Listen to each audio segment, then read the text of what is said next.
Yo, welcome back with episode 3 of Jack of All Trades. I'm your host, Jamal Cruz. You got my man, Jen Stan, the rapper, the doctor, the Mr. Jack of All Trades, the Mr. Black Belt, kick you in the chest. Yeah, he is that guy. And then we got my other boy, Tom, coming out from the West Coast, LA, you know what I'm saying? Broker, bike mechanic, Mr. Dos Equis, man, which I call him myself.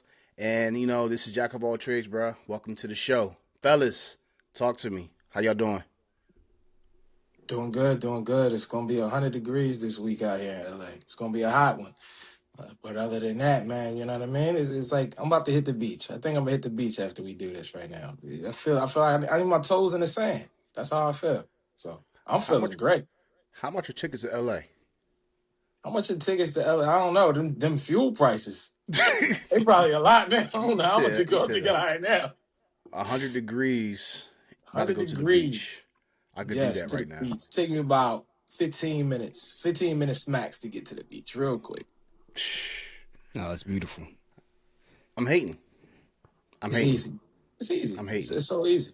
It's so I'm easy. hating. It's California lifestyle. That's why everybody out here be so chill. You know, California love. kind of be. Dun, dun, dun, dun, dun. It's a different world. California. It's a different world. It is love though. It's a different world.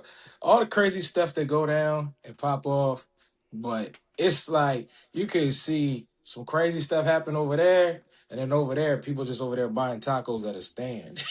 like Now, it's like GTA 6 for real. It now it, I it know you. just I have a question, bro. Like, does that culture, if you know what I mean, does that draw you in, or is it like if you mind your business, they ain't gonna sweat you?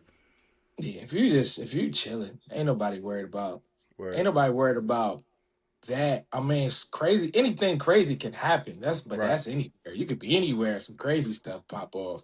But normally, you mind your own business. Ain't nobody pressed about you unless somebody on a whatever. Freaking out or something. You'll see some people doing meth or something. They unpredictable. Or But being other than somewhere you're that, not supposed to be. yeah, all them colors, that's the 90s, maybe early Hmm. 2000s. But everybody know who from what set and where they supposed to be at and know if they out of pocket. That's so all that if you wear a certain type of hat and everything, somebody might press you if they're trying to be on that time. But other than that, nobody ain't gonna say nothing. They be like, all right, whatever. He not even from around here. You know he not from around here. Don't dress like he from around here. Don't do nothing like he from around here. So Right. ain't gonna be like that unless somebody trying to, like I said, they trying to do something. They trying to rob you or something. Right. That's that's anyway. Yeah. I feel you. Hmm. Stan, what's the deal, my guy? Oh man, it's been a busy month with the new job, but it's starting to settle in and headed down to Florida next month, man. Headed down to Tampa for this conference, and then going right back the next month to Disney World. So I'm gonna be down in the twilight zone for the next 2 months. But it's good to be doing what I like to be doing and have time to get out and just smell the flowers and the roses and get around, man. That's what's up. So you going to Disney? Is that for like work, or you just going like R&R The vacation? Disney's for R&R, but the other thing in April is for a chemical senses conference. So things related to taste and smell, Okay. a lot of interesting things, man. Even if you're not into science, man, they have the abstracts up Hmm. online. I can send you the site if you're interested, and they just have people talking about different things like what happens with older people when they lose smell, or how is smell connected to what we eat. How people lose taste and Right. smell if they eat too much processed food. These are things that people should want to know whether they're scientists and they're nerding out on that or not. So Right. Okay. Okay. That's what's up, man. Myself, what you up to, see this man? hat? Yeah, we say it's a good I hat. won this hat. I How'd you won win this. it? I won this hat. Not only did I win the hat, not only did I win the hat, I also won 4 tickets to a Phillies game May 7th. 4 tickets. Are you sure they're going to hit Well, that technically, day? my wife Are, won are the we hat. are, are we going to hit that day? That's just get that out the way. We play the A's. We play the A's. So Okay, maybe. All right. we gonna see. Yeah, we gonna see. That's what's The up, A's man. is a struggling franchise. I hope they get beat. Yeah, yeah. So it was at my stepson's basketball banquet for his high school team. So my wife bought the tickets, and I had a ticket in my hand. They said the number. I literally jumped up. I won! Screamed it. You know what I'm saying? Just me being extra. And the funny part was is that I had a Yankees hat on when I walked up there. And, you know, everyone with all Phillies in, he's like, "Oh, this guy got a Yankees hat on." And, like, you know what I'm saying? They're all upset. You know what I mean? So, but it was fun. This one old lady was like, he's like, "Oh my gosh, I won those tickets." I'm like, "Yeah, me too." And everyone started laughing. Get out of here, old lady. These my tickets. But Yeah, you just took tickets from an old lady, no, I and you won had a Yankees tickets hat and on. she You had a lost. Yankees hat on. She That's lost. crazy. But you know what it is, bro? Like, yeah, I'm a Phillies fan, but when it comes to like sports and you know what I mean, like especially baseball, like, dog, I'm wearing whatever. I'm gonna wear me Yankees fitted. I'll wear me a Dodgers fitted, even though I really don't like the Dodgers that much, but I like the way, you know what I'm saying, the blue matches with my fit. You know what I mean? All right, all I got right, an all A's right. hat. I got an A's Like, hat. You know what I'm saying? okay. I got a couple things. You know what I'm saying? I'll probably give you a White Sox. I need that. I don't have a White Sox hat, so I definitely need one of those. Why you But with a you know White how it Sox is in the hat? culture, bro. Cause this looks good. I'll probably All get me a right. Raiders hat too, for real, for real. Oh, Yeah, yeah. actually, Go. no, I won't. No, I won't. I ain't gonna lie, it looks good, but I'm not gonna buy a Raiders hat. That's the one thing is off limits. When it comes to football, I'm not wearing any other team. Probably back when I was younger, I did, but now that I'm a grown man, I'm an adult. It has to be my Cowboys. But basketball, baseball, even hockey, free game. So All right, all right. that's how I feel about it. Yankees is crazy though. I ain't gonna lie to you. Wearing the Yankees fitted is insane. But But being from the East Coast is not really insane though. yeah, You it's know what I mean? from the Philadelphia Yeah, area. like It's still kind of crazy. yeah. But I'm gonna let you do what you do. What's crazy? What's crazy about it? Oh, Yankees fitted. I don't know. I feel the Yankees fitted is crazy. Wearing them just period. Just That's anything. that's a classic Yankees of New fit. York. Yankees of New York, man, is just I don't know. I stay away from it, but you do whatever you want to do. You're doing it for the culture. I I have no culture to New York at all. I never would wear anything New York. I'm Anything. talking about the black culture, bro. You know I we get wear it. No, anything I and get it. everything. That's what I'm saying. You doing it for the culture. I just personally, I don't know. I couldn't do it. I would feel that I'm disrespecting something putting on the Yankees fitted. I'm disrespecting something to myself. Are we really having this conversation about disrespect, We Thomas? listen. What? What do you mean? You know what I mean. Listen. You know that's crazy. Yankees fitted. You know that's crazy. That's Yankees fitted. Choose your words wisely, my brother. Man, listen. Talking about disrespect. Yo, it's You feel just me? it's you know You what? know what I mean? We Phillies all gonna move day. on. We gonna move on. We gonna Yeah, move yeah. on. Move on. We gonna Okay. move All right. on because we gonna move on already. We gonna move on. We ain't even this I five got you, five bro. minutes Listen, into this, and you going you already going to fold. you You trying going to to yo you fold. trying to start, man. I told you. You going to I'm fold. You going to I'm fold. chilling.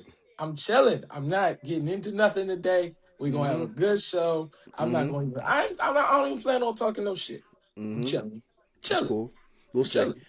Anyway, all right. Let's go on to the next first topic, brother. Tom, help us out, bro. What we talking about first? First thing I had seen in the news, and it's been a consistent conversation over some time, right? Especially with different job losses over the past couple months, actually. You know, people getting laid off and everything like that. So the thought process is, would you rather have a job that is traditional, sitting at your desk throughout the day, getting, you know what I mean, be stationary all day, or have more of a trade skill job that has you the ability to move around, create, make things happen. So I wanted to get y'all take on what y'all thought about would you rather have that traditional 9 to 5, sit in a cubicle, watching your life waste away, or have a trade skill that you're creating, that you're making things happen, and that you're moving around a lot. So just see where y'all haters at with that. What about I think I remember this topic you talking about entrepreneurship too, right? Was it Yeah, as well as entrepreneurship? entrepreneurship, and opposed to just working for somebody else. That Mm, as well too, because I mean, you entrepreneur can't never get fired. Working for somebody else, you carrying out somebody else's task right. for their dream. So there's both sides to that as well too. So I want to see where y'all take was at on that. Well, so entrepreneurship versus traditional 9 to 5, and then the trade. So the question is, which is more preferable? Like, what is more harder, more challenging? Is that the question right there? Nah, not even more challenging. Just what's your take on it? Would you prefer a tradesman skill work opposed to sitting at a desk for most of your day, most of your career? Which one is your take? Which one is your side? Which one is more preferable to you? For me, that's kind of so. For me, I would rather prefer being an entrepreneur, right? I control my own money. I control the flow of how I'm the boss. I dictate things, right? But I guess I'll give. I'll. I guess a opposing view of that. When you're an entrepreneur, like Mister, you know what I'm saying, the taxes. You know what I'm saying? That's I don't know. That's definitely a challenging thing. If you're not good with your numbers and you entrepreneur mindset, you know what I mean, you gotta talk to Uncle Sam later. You feel me? So, but what do I prefer? I guess I don't. I mean, So right now, you basically do both, right? I'm all no, You not just all both. I'm all three. you doing all three, All right? three, So that's because what I mean. Out jack of of all all. of them, right? So say just one job. I know life is crazy right now. Everybody got work two, three jobs just to survive. But Right. say if you just had one particular job out of all three that you're doing, which one would you prefer the most? If I'm to be true to myself, who I am, I'll probably choose a 9 to 5. Reason being, because my 9 to 5, like first of all, I make good money for what I do. You know what I'm saying? I work for the DOW, by the way. Leave it at that. But it's a consistent paycheck. I know what to expect every single 2 weeks. I know what I'm making. I know what my budget is. I know what my bills are, and I know that I can survive comfortably and be able to help provide for the family every month. Obviously, if something happens to the government, then that's a different story. But for me, I guess the safe and most consistent will be my 9 to 5. My 9 to 5.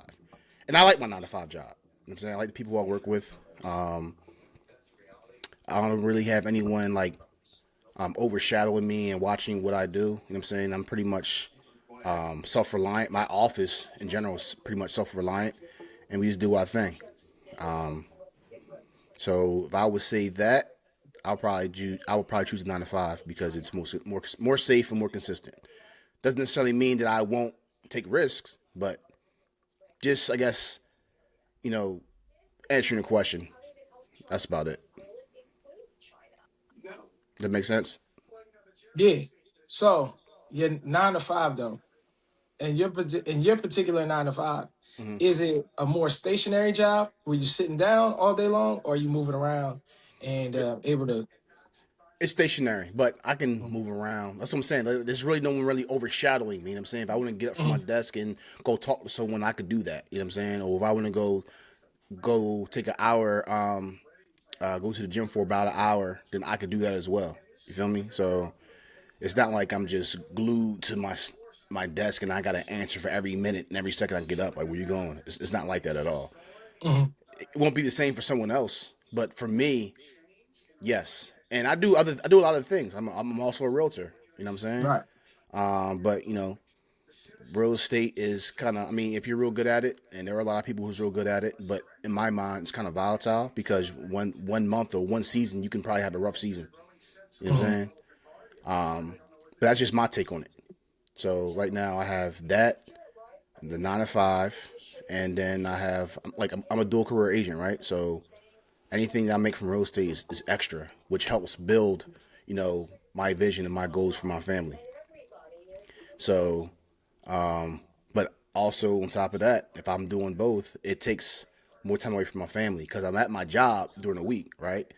So really, the only time that I can go out show houses and do open houses will be on days that I'm off, weekend, Saturday, Sunday. You know what I'm saying? So that takes away time from my family. So, but it's a balance for me. So Mhm. some people who are working full time realtors, you know what I'm saying? It's, you know, I gotta balance it, you know what I'm saying? Because I do have a 9 to 5 job and I gotta make sure I have take time for my wife and my family and stuff like that. So I really gotta prioritize certain things. Like during the springtime, where it's more where it's the most where the market is getting heated, like there's more inventory coming in, that's when I get involved with like AAU basketball. So now the weekends, you know what I'm saying, I'm at tournaments during the weekends, or I'm coaching during the weekends for AU basketball tournaments. So you know, it's a wild time, bro. I got a lot of things. I got a lot of things in motion, and now on top of this, we got the podcast going on, entrepreneurship, right?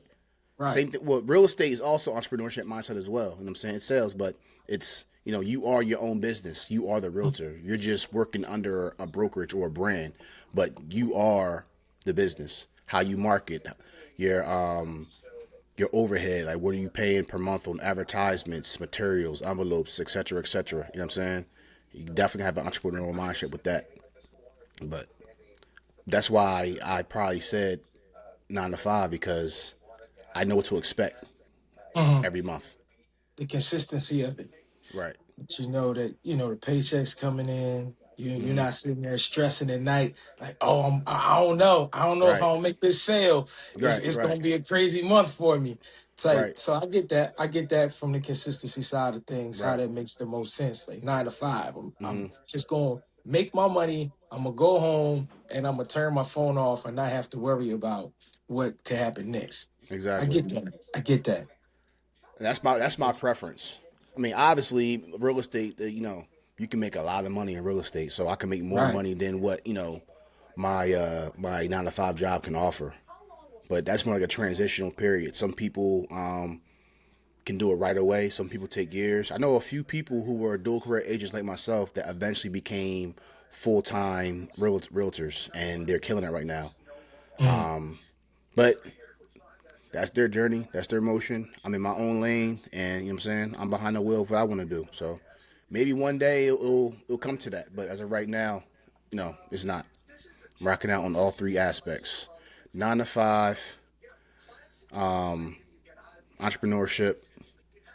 Well, you really can't say that realtor is not really a trade. I mean, it's a kind of trade. You gotta get licensed for it. But when I think of trade, I don't really think of. I'm thinking about brick and mortar. I'm thinking about Right. You take engineers. I'm thinking right. about construction workers. I'm thinking about carpentry. I'm thinking about Mhm. mechanics. You know what I'm saying? That's what I'm thinking about trade. So, and I know how to do stuff. You know what I'm saying? You ask me to take a mechanical part and install in something, even if I don't know how to do it, as long as I have like directions. You know what I'm saying? Because even in the military, I was a crew chief. I had a job guide that tells you Mhm. step by step how to do certain things. You know what I'm saying? Because tolerances and measurements, all that matters when you're installing stuff on the jet, right? Right. And if you miss a step, worst case scenario, you know what I'm saying? Someone saying night night for the rest of their life. You know what I'm saying? Right. So Yeah. Worst case scenario is a jet crashes. Like right, that's Yeah. not that's jet major. crashes and someone lose their life. You know what I'm saying? Correct. Mm-hmm. Correct. And even that's just if the pilot takes it off. The other chains, like if you're doing operational check on the jet to make sure that you did it correctly. You know what Mhm. I'm saying? Make sure that you don't get injured as well. But yeah, bro, that's yeah. I feel like we can talk about a lot about that, bro. Like but I'll digress for now. Stan, Okay. what you Yeah. got, We bro? we could always get into it later. Where? Yeah. Yeah, all good points. Um, I would say here's an interesting scenario. I've worked in science for quite a few years now. I would say like maybe about 15 years now. And my first job, I had at the startup company, and it was a consistent paycheck. You clock in, you do you obviously learn what they're doing at that specific company, and then you can just be like a drone, clock in, clock out, make your money, and not really have to think that much. It's like Mm-hmm. definitely not like Popeyes, but what's a place that's Five Guys. Five Guys is like I know what I'm gonna get every time I go there. I don't have to worry about the burger's gonna have the wrong thing on it this time, or it's not gonna be cooked. It's consistent. To me, that's what a 9 to 5 is They for only have me. like five ingredients. E- They only have like five exactly. ingredients. They can't. How you But mess that up? exactly. But they make it right though. You'd be surprised how much you can mess up on the simplest things. And like for me, that was what a 9 to 5 was like. And at some point, I decided to go into the PhD because I wanted to have more flexibility to do some of the things I wanted to do versus the company saying, "Hey, these are the three things we do. You have some range within that, but shut up and go and do your job." Essentially, versus when you're going for your PhD and you get that, now you can work for a company or run your own lab and have more, I guess, creative control over what you're doing, like as a researcher. But you sacrifice you sacrifice the money for the flexibility. Like it's well known when you go into academia as like a principal investigator, as they call them, you're not going to make the six figures that you would make going to Merck or Pfizer or GSK or Bristol Myers Squibb and so on and so forth. Like you're doing it for love of the game, if you will, right? Some people play for the money. Some people play because that's just what they think about when they wake up in the morning. There's two different types of players, just like there's two different type of workers. And for me, I really enjoyed. I don't necessarily say that would be an entrepreneur, but that would be let's say a specialized trade or a niche, if you will, versus a regular 9 to 5. I was able to come in and make up my own hours. As long as I got the things done that I needed to get done and wanted to get done, I had the flexibility to do that. Whereas I did not have that flexibility whenever I worked a regular 9 to 5, whether that was as a scientific technician or whether I was working at AutoZone or a bookstore. You know what I'm saying? So Mm-hmm. it's about like where you're at in life and what your priorities are in terms of how you're going to allocate your resources. And for me, um, sleep has always been paramount for me. Um, as soon as I reached 25, I got very very ill, and I made a promise to myself to prioritize sleep, obviously within reason, over um, these fancy things and money and all. It's like I got kind of spoiled, I would say, by being in a PhD for like these past years because I've had the flexibility to be able to sleep sleep in when I need to versus other people. Yeah, you're making extra money, but like 20 years from now, the sleep that you lost, now you're using that money to pay for your medical bills, or you see an increase in the rise of colon cancer in people under the age of 50 and 40 years old. I mean, every time you turn around, people are dying from diseases they never did before. So it's like, for me, I don't need a lot to be satisfied in life.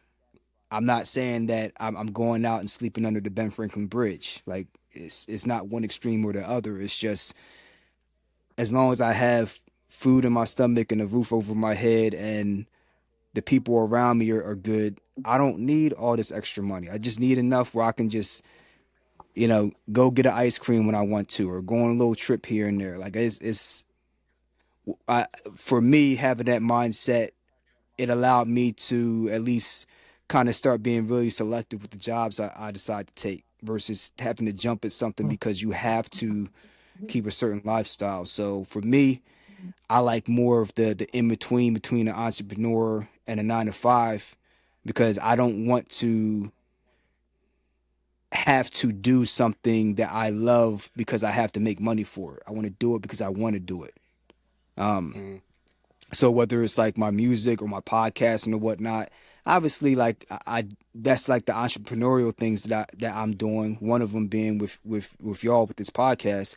I don't do it for the money. I do it because I genuinely enjoy it. So you see a lot of Right. these content creators who are entrepreneurs. They're like, hey, can you leave a donation or donate to the Patreon, or I'm getting demonetized. I'm like, who gives a fuck? If you're doing it because you really love it, then why does that make a difference? And if you're relying on that for the main source of your income, then you really need to reevaluate what you're doing and why you're doing it.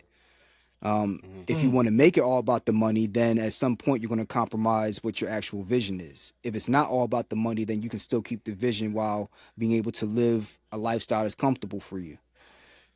So that's Respect. why I fall in between like the not though I could have skipped the PhD and just as soon as I got my master's, just went and got a scientist job for $100,000. But it's like, for me, like waking up on a 9 to 5, I'm like, I can barely do it as is. So I'm like, the 100,000 is not going to be worth it to me in 2 years. While I'm just like damn near dragging into work like a skeleton. Like it's just not. Because I've seen people on the back end who are healthy, and then I've seen people on the back end who are sick, and then I've kind of tracked their life and the decisions they made. And it's like you have to think about, just because you can have something doesn't mean you should. So if you Mm-hmm. want to be an entrepreneur, just understand what comes with it. Like you're going to have times where you don't get to take days off because you are the boss. If you're going to be a nine to Mm-hmm. five person, shut your mouth and get back to your cubicle and just be okay with that as long as the money is worth like the ends for you.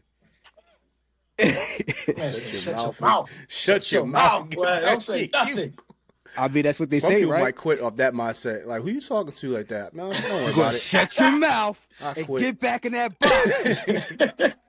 You No can't tell us pauses shut our needed. mouths. You can't tell us that, bro. We quitting. Some of us gonna quit, or our boss gonna hear our mouth. Like, yo, who you talking to like that? I understand you the boss, but understand, like, like, give me respect. You understand? Like, I'm telling you, bro. I know a lot of people like that. Yo, I've yeah, been yeah. that way before. Mm, My boss came out of his mouth sideways. I'm like, yo, who you talking to?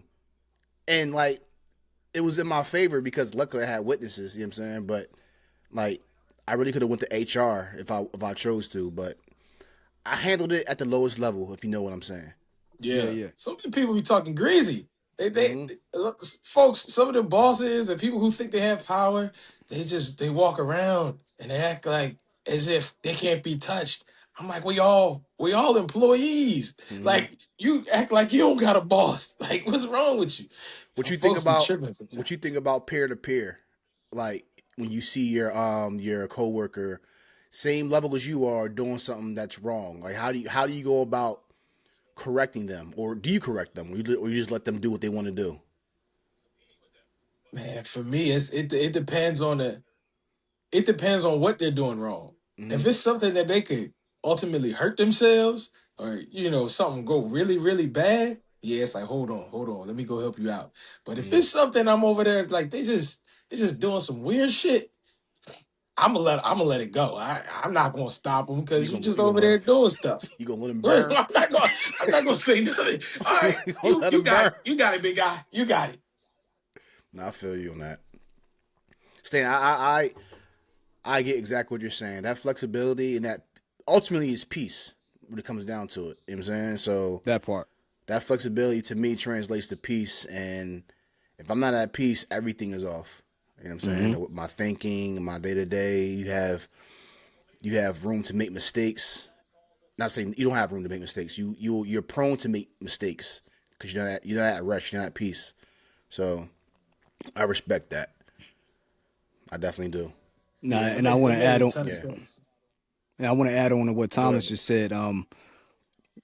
Whether it's people at the job, they're doing things that are not what they're supposed to be doing, or let's say they're just not a good person. They're just being nasty and wicked to everybody that's around them. As long as they're not affecting my paycheck and they're not affecting me personally, like me and my family and loved ones. Chess is one of my favorite games. Played it for Mm-hmm. my dad got me into that when I was a kid. And when you understand the game, you don't worry about all the the posturing and all the moves that are being made by the opponent on the board. You look at the board and you see what the possibilities are, what the probabilities are. You can't posture in chess. So I look at life very similarly. I look at if somebody's doing things that aren't going to personally affect me, or they're not like physically putting their hands on me, you're not undermining like my ability to make money and feed my family and myself. Do you? I'm not. I'm gonna get out your way. Actually, I'm gonna let you say and do what you need to do, because ultimately, what is the point? That person has things they need to work on within themselves, or maybe something that they have going on in their life that you may not even know about. That has nothing to do with why they're Right. lashing out against you or others. And why let somebody like that derail you from your path? If I see a path to victory on the things I want to attain, why would I let some idiot knock me off my square? Is now that's easier said than done. Mm-hmm. You know what I mean? But that's kind of the way I see it, because they're gonna crash out anyway. So why get pulled down with the boat with the Titanic? Right. That's funny you Right. said that because in a boat in the Titanic, it takes a crew, right? So let me I guess let me ask another question. So same thing, peer to peer, right? So we're talking about doesn't not just hurt themselves, right? But a lot of things that we do, actually most things that we do with jobs, it's for it's a teamwork type thing. You know what I'm saying, or a group project, right?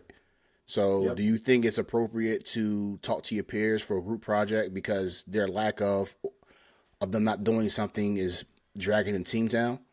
I'll bring an example for myself. Fast food. I used to work at Wendy's, and rush time from like 12 to like maybe 2 o'clock. Very busy. I'm on the grill master. This is when you actually had to cook the meat yourself. You know what I'm saying? So, but people are ordering back to back 3, 4 burgers at a time and stuff like that. I gotta make sure that I'm doing my job, because if I'm not doing my job, then the person next to me can't make the sandwiches quickly enough, and the person at the register can't bag it and serve it to the customer.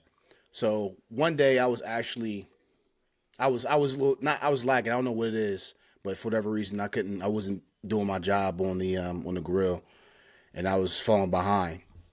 The person next to me, sandwich maker, we make the same amount of money. You know what I'm saying? He just works at a different station than I do. Told me, yo, crew, you gotta step it up. You know what I'm saying? I got all these sandwiches. I need more meat. Pause. Right? So would you think that's appropriate for what he said to me? I mean, so in this particular case, your job is affecting his job. So if you move a little slower, that slows him down on his pace, and then Right. the chain reaction, and then so ultimately the product takes a longer time to get to the customer. Mm-hmm. So and in that case, I mean, it's a level of respect, though. It's a level of respect. So if he says it to you, like, Yeah. "Hey, man, I'm trying to keep up. Like, we got these orders. We gotta get these orders done." And he said it in a respectful way. Mm-hmm. That's cool. Now, if he said it in a greasy way, he's looking at you. Hey, yo, Cruz, yo, we got what you doing like that? Then all of a sudden, Yeah. that's different, man. I might flip a burger at you. Like we might be back there squabbling, because Yeah. it's Squabble a up. it's a level of respect. You gotta have a level of respect in anything you do with anybody, right? You can't, even from the lowest to the highest on the totem pole in your workplace or in life. You have to talk to people with respect, right? Now Facts. you could meet them at their same level, or you could choose the higher road. But nevertheless, there always has to be some level of respect that you should ultimately meet a person with. Because if not, then you're ready to throw hands. Just get ready to throw Agreed. hands at any given time. If you talk to anybody reckless, whether it be the workplace, whether it be in the middle of the street, whether it be on a bus or somewhere, you know what I mean? You gotta treat people with respect. That's what a lot of the problem with the country is now. People don't have no Mm. respect for nobody, so their things just pop off at any given moment. So yeah, no, absolutely. It's though it's that if he said it to you respectfully, cool. If not, I'm forget these burgers, man. This beyond burgers now. This beyond getting this done. Because at that, I don't care about the customers no more, right? Yeah. Especially like forget them, forget them customers, because I could fight them too. So We can fight them too. You so want you want your burgers or not? So I got tough skin, so you can say something, you can cuss at me, and I won't take it to heart. But so basically, it's how he says it, not what he said, because what he said was facts, was truth. I was, Right. you know what I'm saying. But if he would have said it, now I don't remember how he said it, but it wasn't like it was like, hey Cruz, man, you gotta hurry up, man, we gotta keep it up. It was, you know what I'm saying, like, yo, the dude from Camden, you feel me? So he said it his way. He said that. But He said me it greasy. Listen, he said it was greasy, but it was like, you know what I'm saying, it was like culture. Like, I get what you're saying. You know what I'm saying? I'm taking it to heart. Yeah. But if it was Jonathan, bro, Ethan couldn't say that to you. Say what? Ethan couldn't say that to you. I don't know. It's different because I guess it's about expectations. Yeah, it's about expectations. You know what I'm saying? And it's not what my man was saying was wrong. It's the intention. I understand his language. It's the spirit and the intention behind what they're saying. You know when people was trying to be screezy and when they not. Exactly. Right. That's like, you know, you meet somebody from Boston. Mutual respect. Like you meet somebody from Boston and they're yelling, but you know, like that's just the way they talk from Boston. Like they're not actually yelling at you. Exactly. Right. And that's how Buddy was talking. You know what I'm saying? Like, he's from Camden, so I understand how he's coming. We trying to do our job, but he's talking greasy in his way. Not greasy, but that's just how he's able to communicate. So I ain't taking nothing to heart. And to be honest, bro, I was slacking. Like, I'm gonna get mad at he mad at me. You feel me? Right. I mean, I understand what you mean on that. Where'd time go? It was so profound that it just kicked him off, man, what you just said.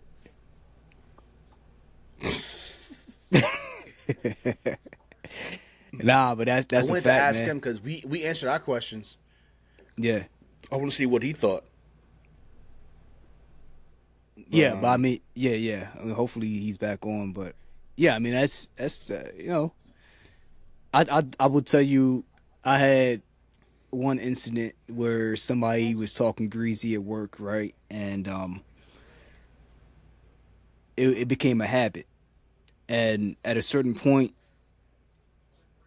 I might have had some quips back here and there, but in general, I just didn't pay the person no mind. And eventually, when I went to have my graduation ceremony, they wanted to go, and I had to end up telling them, like, nah, man, you know,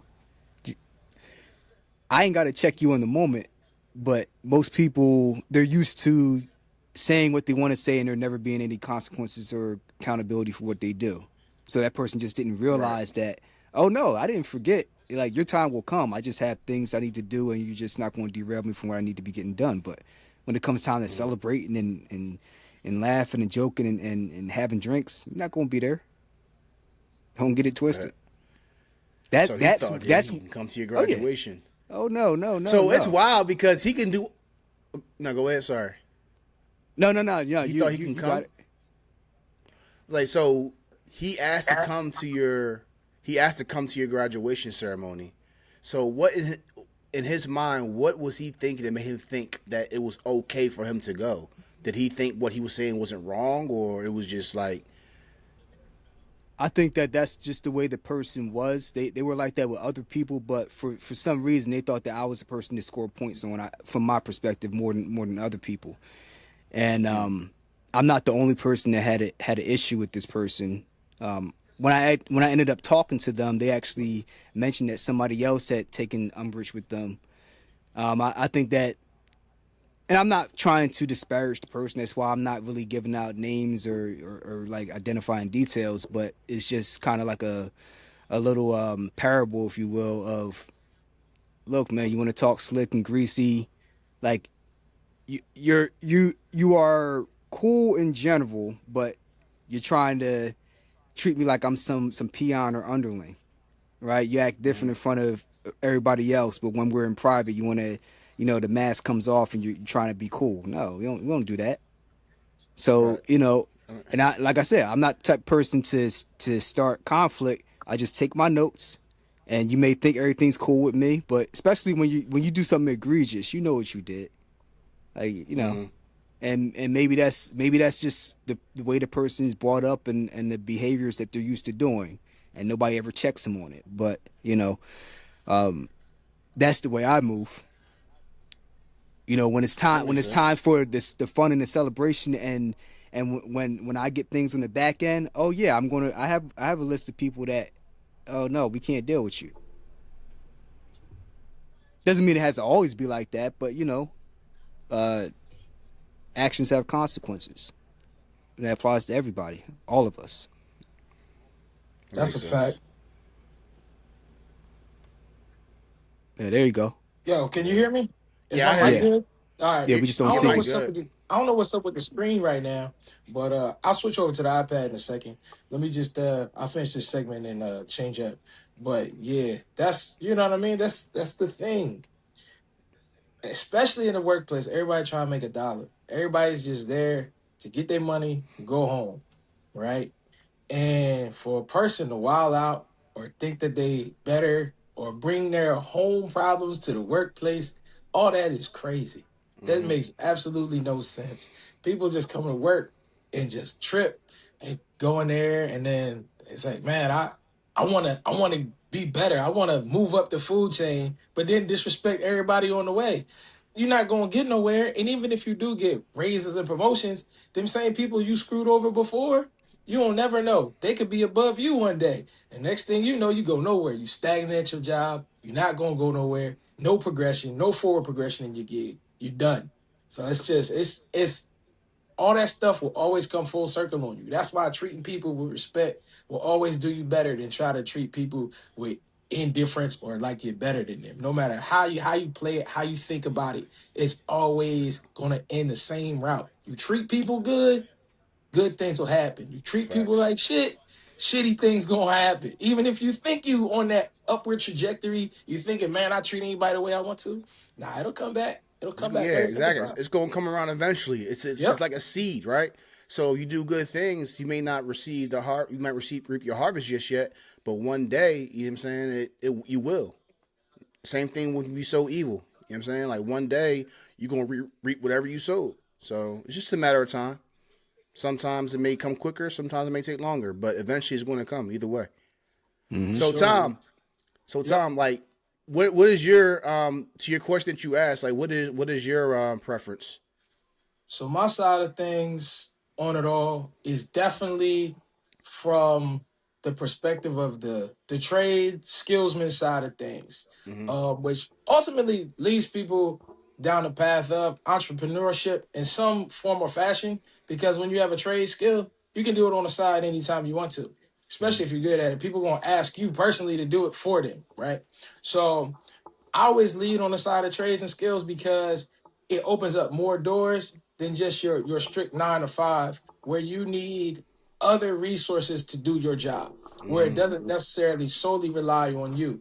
So if you work, for instance, if you work at in healthcare or something like that, and you're a nurse, you ultimately have to need all the other materials and things to do your job, right? You can't be a nurse outside of your home. There's some things that I'm sure you could do, right? But from the medical perspective and dealing with legality behind it all, you definitely need that backing of the liability insurance from the hospitals, et cetera, et cetera, et cetera, right? Mm-hmm. Also, along with the tools and the equipment and things like that to do your job, right? So you are beholding, no matter what you do, to a higher source to make income.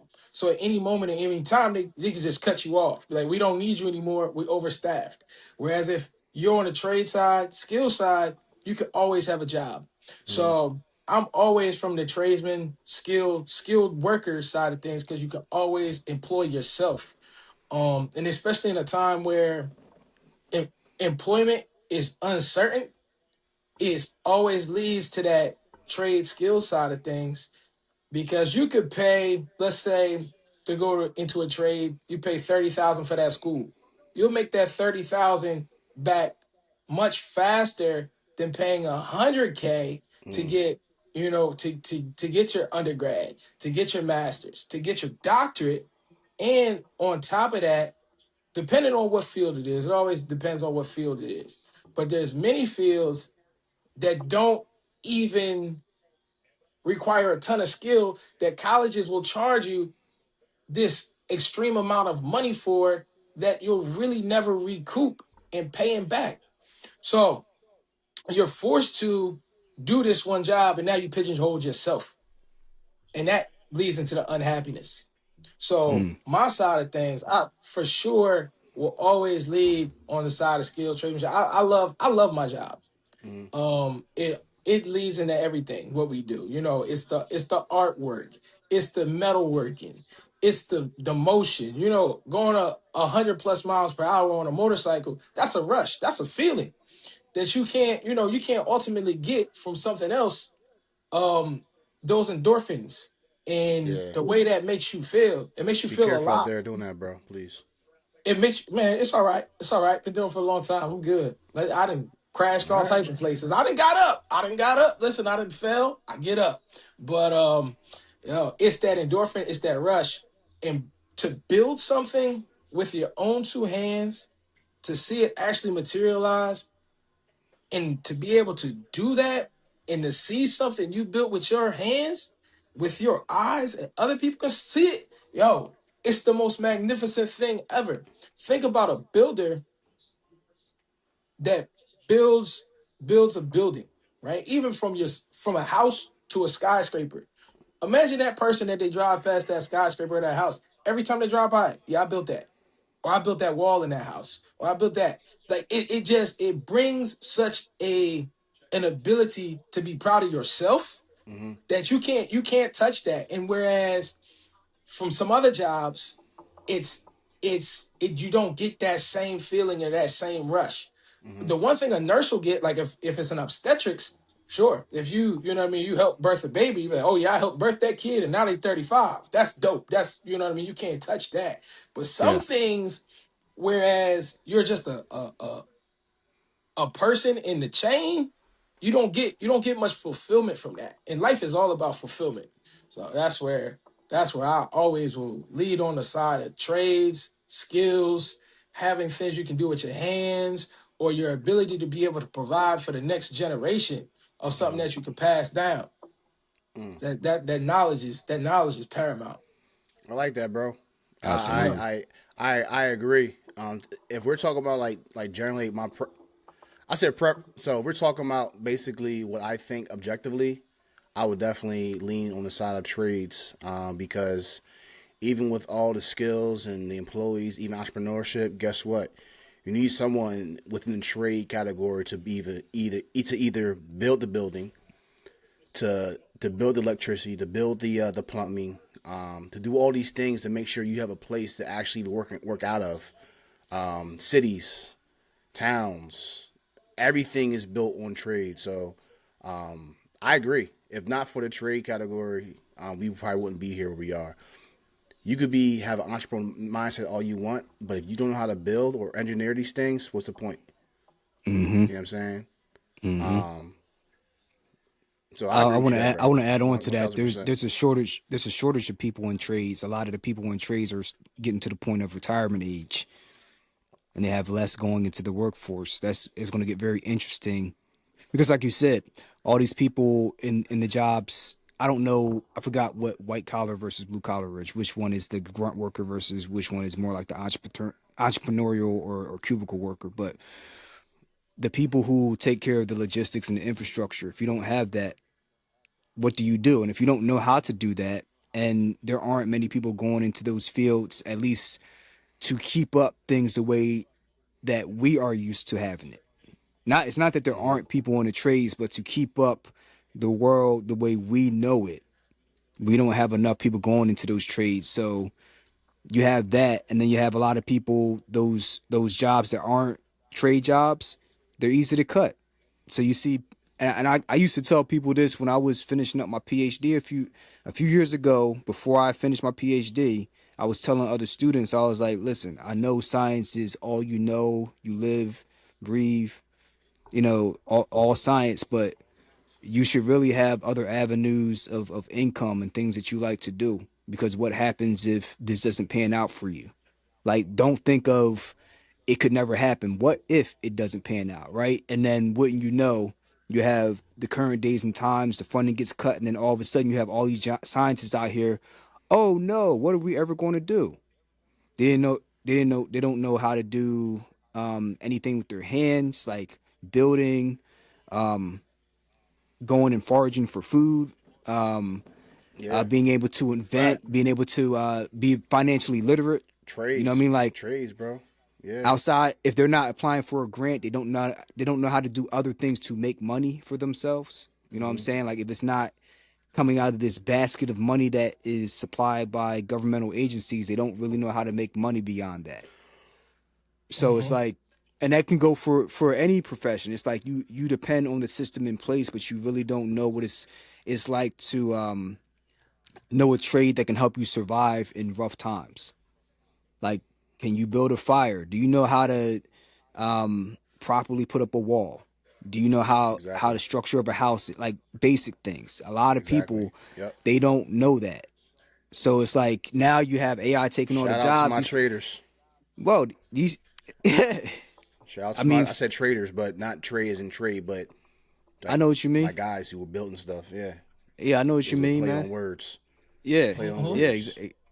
exactly. And I mean, you Yeah. have Yep.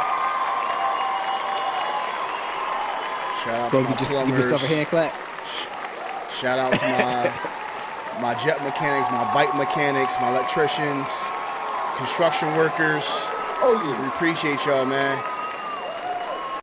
Absolutely, absolutely. Absolutely, man. Everybody that's keeping us alive, man. Even people who, all of our truck drivers, definitely the truck drivers that get all the goods to us.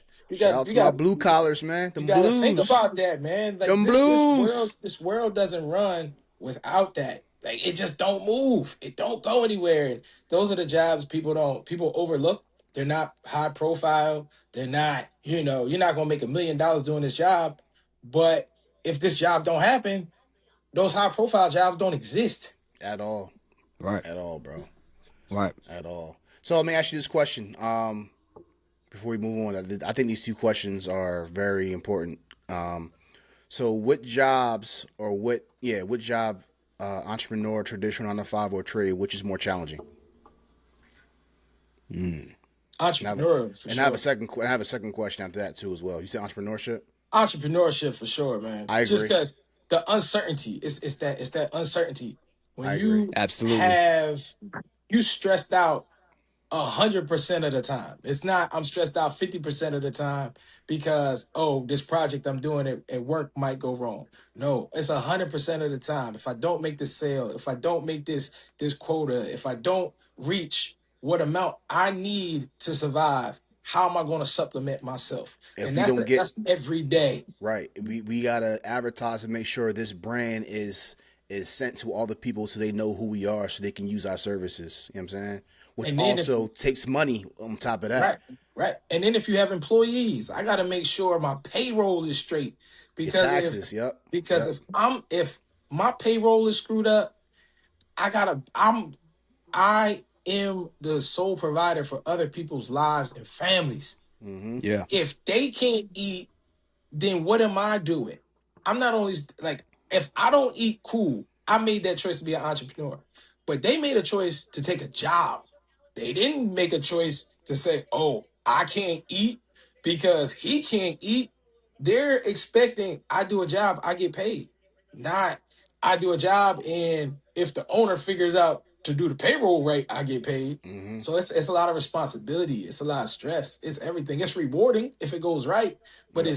it's terrible if it goes wrong. And that's the thing about entrepreneurship. It ain't for everybody. It damn yeah. sure ain't for the It's weak definitely ain't for at everybody. all. At Definitely. all. Stan, you feel the same way? What do you think? Oh, absolutely. That's a no brainer. Entrepreneurship Okay. is easily the most difficult. Yeah, or stressful, I would Yeah. say. Facts. I agree. So we ain't gotta go on to that anymore. But second question: which is more rewarding? I think Tom, you said it, but which is more rewarding? Personal. So which is more rewarding, personally and financially? Which is more rewarding? For me, it's being an entrepreneur. Personally, because I'll be doing something that I love to do, something I would do for free anyway. And then financially, this is just me. I live like a hermit, man. I just don't need much. So it's like You don't pocket all the baseline money. expect yeah, I mean baseline expectations are like living like an emperor for me, and then anything else is just a bonus. Like I Right. you know like but I think for most people they're trying to at least make a profit to the point to at least change their lifestyle. Now that may not be everybody. Yeah. Some people may just be trying to maintain a lifestyle, just have something supplemental, but a lot of people going into it hoping it will be like their game changer, like when like the money you would make from the lottery, whether that be all at one time or eventually, like they're trying to get something big out of it. And Right. then certain pressures come onto you that you wouldn't otherwise have. Like you have to make that quota because you need to make a certain amount for this goal you've set versus you don't really need much. Then you have much less pressure to deliver to you have much more room for error. I'll put it like that. You can enjoy the process of making mistakes and growing versus if like you have to have this money, you may know that the process is necessary, but like you don't experience it the same way. It's just stress. It's not the growth will come from it, hopefully, but it'll be mostly stress because you're a part of you is in it too much for the money. Yeah. I hear it. It's I a get it. fine line. It's like it's hard to say that without It people is a thinking, fine oh, line. you don't want to make you want me to be broke. You want to make any money. Oh, that's what it's like. People. There's no nuance there. Right. Yeah, I had to switch over. Now you good, brother. Appreciate Yeah, it. you good. For me, I would say is a very close between trade and entrepreneurship. Because obviously, for all the things that you said, Tom, about entrepreneurship, about taxes, employees, and all the things that the entrepreneur is responsible for, to see all that built from the ground up, right, to actually grow into a profitable business, you gotta feel something, bro. You know what I'm saying? To see that your vision, when it was all over the place, right, and then you somehow condense all your ideas and your visions into one linear line and have a upward trajectory, I think that's very rewarding. You know what I'm saying? But also for the same thing for the people with the trade, let's talk about the person or the team or the engineers that built the Twin Towers, right? Right. Like to see all your hard work and efforts to go into building this not one but two buildings, you know what I'm saying? Like into that, you gotta feel some type of gratitude, like gratitude. Sorry, I said gratitude. Gratitude. Like, dang, I built that.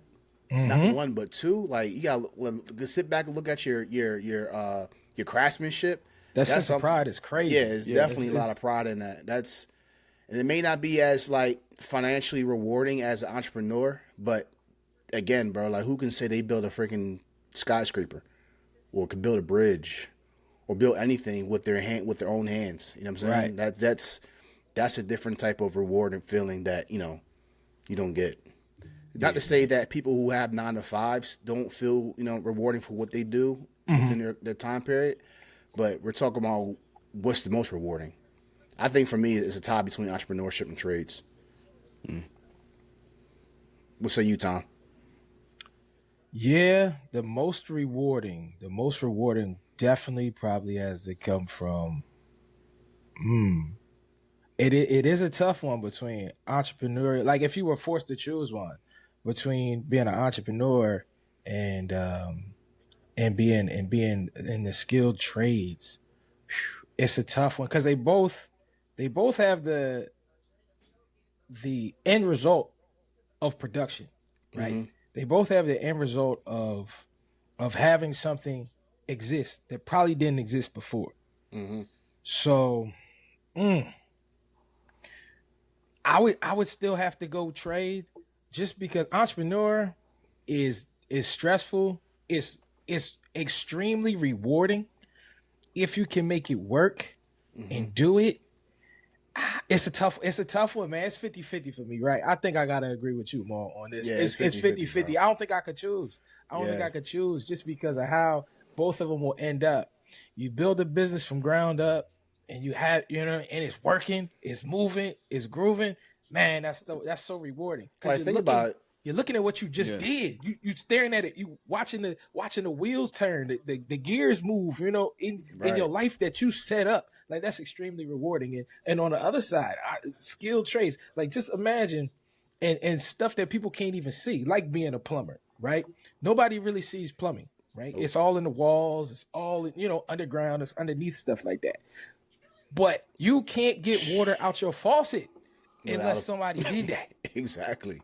Like Exactly, bro. that's how Exactly. important it is, right? And so think about from the plumber side of things is that, man, I built the whole plumbing system in this building, or I built the plumbing system, underground that runs from here to there and does that. Nobody else knows, but without it, it doesn't exist. So it's both. They're both so rewarding. That's a level of rewarding that you don't even realize until you think about it. Entrepreneurship, you see it, right? Because a lot of times you'll see people hop on the internet and be like, man, I made $1 million. I made $2 million, by selling these books and selling this. And that's cool. And you're like, man, that's cool. You know it, right? People know it. People understand Jeff Bezos, right? They don't really get it, how he made billions. I'm but glad you they, said Jeff Bezos. I'm about to use him as an example. Go ahead. Right. But you know what I mean? Like it's two great minds, three great minds on this podcast, and like Jeff Bezos, you see the yachts, you see all of this extravagant stuff that he got from his hard work and his dedication. But then your plumber, it might not be as extravagant. You don't see it. He could drive. Some plumbers could drive Ferraris, and some plumbers do. They could, But especially the entrepreneurs. absolutely. Right. But you don't ultimately see it. There's no podcast out there really that's large enough to have, showing people who do these everyday jobs and what they do and how important it is. So it's not driven home at all. It's not even driven home in schools like it used to be.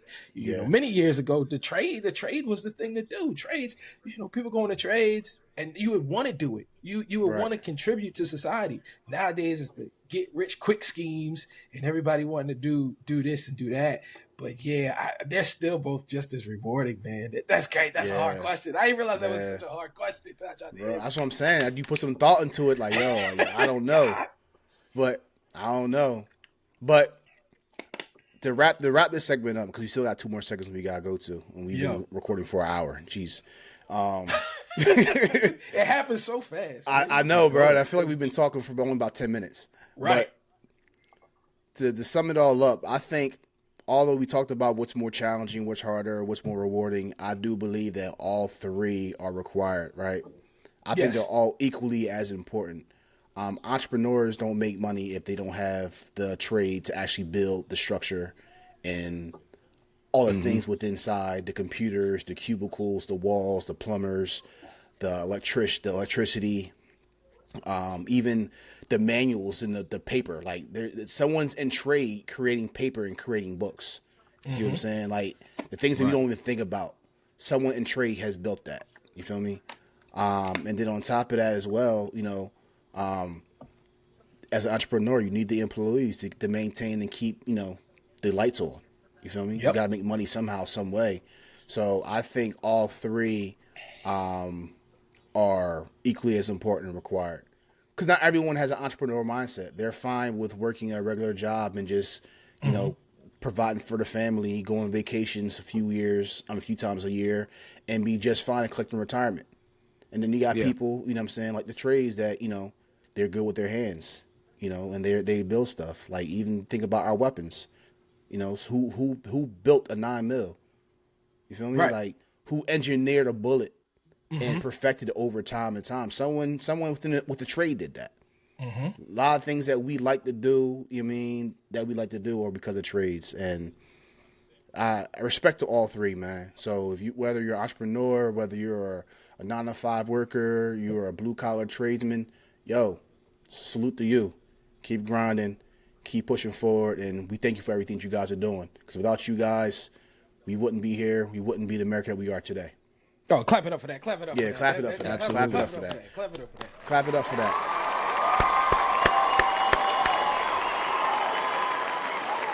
Yes, sir. Yes, sir.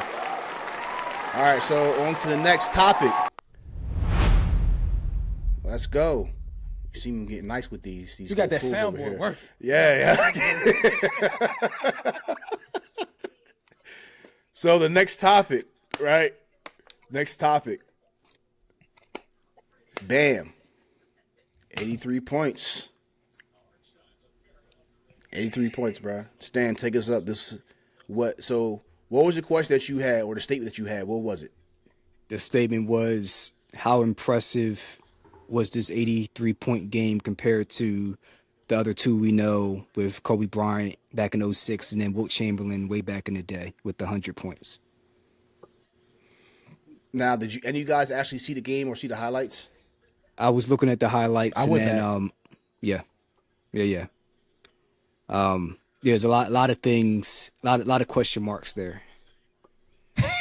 Let's go. Bam. Bam. We glad that you made your 83 Sure. points. Enough, you know what I'm saying? It's not your fault that you play in this generation, in this generation of basketball. But for some of those who grew up in the 80s, born in the 80s and went through the 90s and early 2000s, we have a different perspective. You know what I'm saying? But Stan, go ahead, bro. What you think? What you got? I think that, like I said, it's important to preface by, it's not trying to take away from what he did, because I'll put it like this. He had like 62 or 61 points through, 62 points through three quarters, 10 of 27 from the field goal, 2 of 14 from 3-point range. Wait, what? This is 14? final three quarters. Yeah. Okay. I mean, he made 7 3-pointers total. It was like 7 for 28 or something like that. And then the free throws, that was the big story. I mean, you set a record for free throw attempts in a game. We had like 42. It's like, you better have 80 points if you have that many free throw attempts. Let's just start there. And then secondly, when I went and actually looked at the game, because I couldn't understand why people were up in such an uproar, a lot of those points in the fourth quarter came from them intentionally fouling the Wizards, who, by the way, are probably damn near the worst team in the NBA, with the second or first worst defense in the NBA. Like, they're giving up like 120 plus points per game on defense. And that's a lot even in this era. But it's like they were fouling the Wizards players in order to get more possessions and opportunity, like to slow the game down so that Bam had more opportunities in the fourth quarter, even though they were up 20 plus points. That is nasty work by Eric Spoelstra. Let's just start there. It's like, dude, you're up 20 plus points, kicking the head in of this team that's like literally a dead horse, just like not even moving. It's like, you know what? He's got 62. Let's get this dude to as much. Let's run this up. What are you doing? Let's first off start there. Secondly, all of your points are coming from hitting the free throw line, especially in the fourth quarter. I mean, like, you just go back and you don't even have to look at the whole game. Just look at the highlights. It's just like, what are we doing here? They don't know how to triple team. They don't know how to play defense. You have all these underhanded tactics by Spoelstra. And then my gripe, as I have with the NFL, the rules are so bastardized and distorted that you can't even breathe in the direction of an offensive player, whether it be a wide receiver or a shooting guard, without a foul or a flag being thrown. And yet, despite some of these players being great players like Mahomes, I'm sorry, throwing for 5,000 is not the same as Marino, because you didn't have receivers getting their heads taken off and them having no rules for protecting the quarterback. There's a reason why you have all these guys starting to break records. Hell, you look at the NBA, we've had more 70-point games in the past 10 years than we had in, I think, from the early 50s So or basically, 60s. Yeah. So basically, what you're saying The rules is are being that distorted so that everybody can do it. right. So the defense is handcuffed. They really can't do their job because of the rules. Yeah. and it's kind of messed up because I was kind of like looking through like social media, and this one woman, she was like, everybody that's hating on Bam, shut up, da da. I don't care how he got the 82 points. It's like that's the problem right there, the fact that you don't care how something was accomplished. Like, should I should I Right. should I be amazed at what Mark McGwire and Sammy Sosa did back in the day, hitting like 70 plus home runs when they were juiced to the gills out of their minds? Yeah, that matters. Right? That's not a minor detail. Right? Should I be giving praise to uh, a receiver that got 23 touchdowns, and no shade to Randy Moss, but you got 23 touchdowns in a 17 game season when when we're playing in an era where you started to see the rules get changed, like the Peyton Manning rules, where you couldn't put hands on Marvin Harrison and any of those guys anymore. When Jerry Rice did it in a shortened season in 12 games, he put up like 22 touchdowns, right? Like there's, Yeah. but if you forgot what Jerry Rice did and how he did it, then all of a sudden what Randy Moss did, which was incredible, just looks like the Mount Rushmore. When it's like, and we can go through any sport, and you see the further we get into the future, the more it seems to be okay with records being broken through ill-gotten gains with no integrity or respect. Like, I don't want a record if I had to be a crab or a herb to do so. No. Like, I'll enjoy the points that I Right. got, and I'm Right. not trying to disparage the guys who got the records.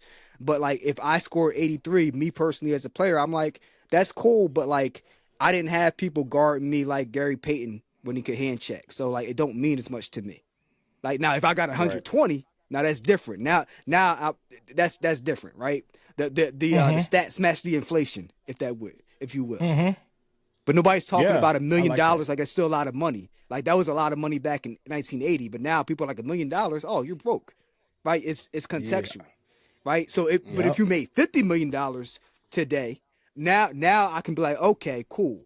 But if you just made if you just made $10 million, $5 million, I'm like, yeah, but like, you're supposed to. The rules are different.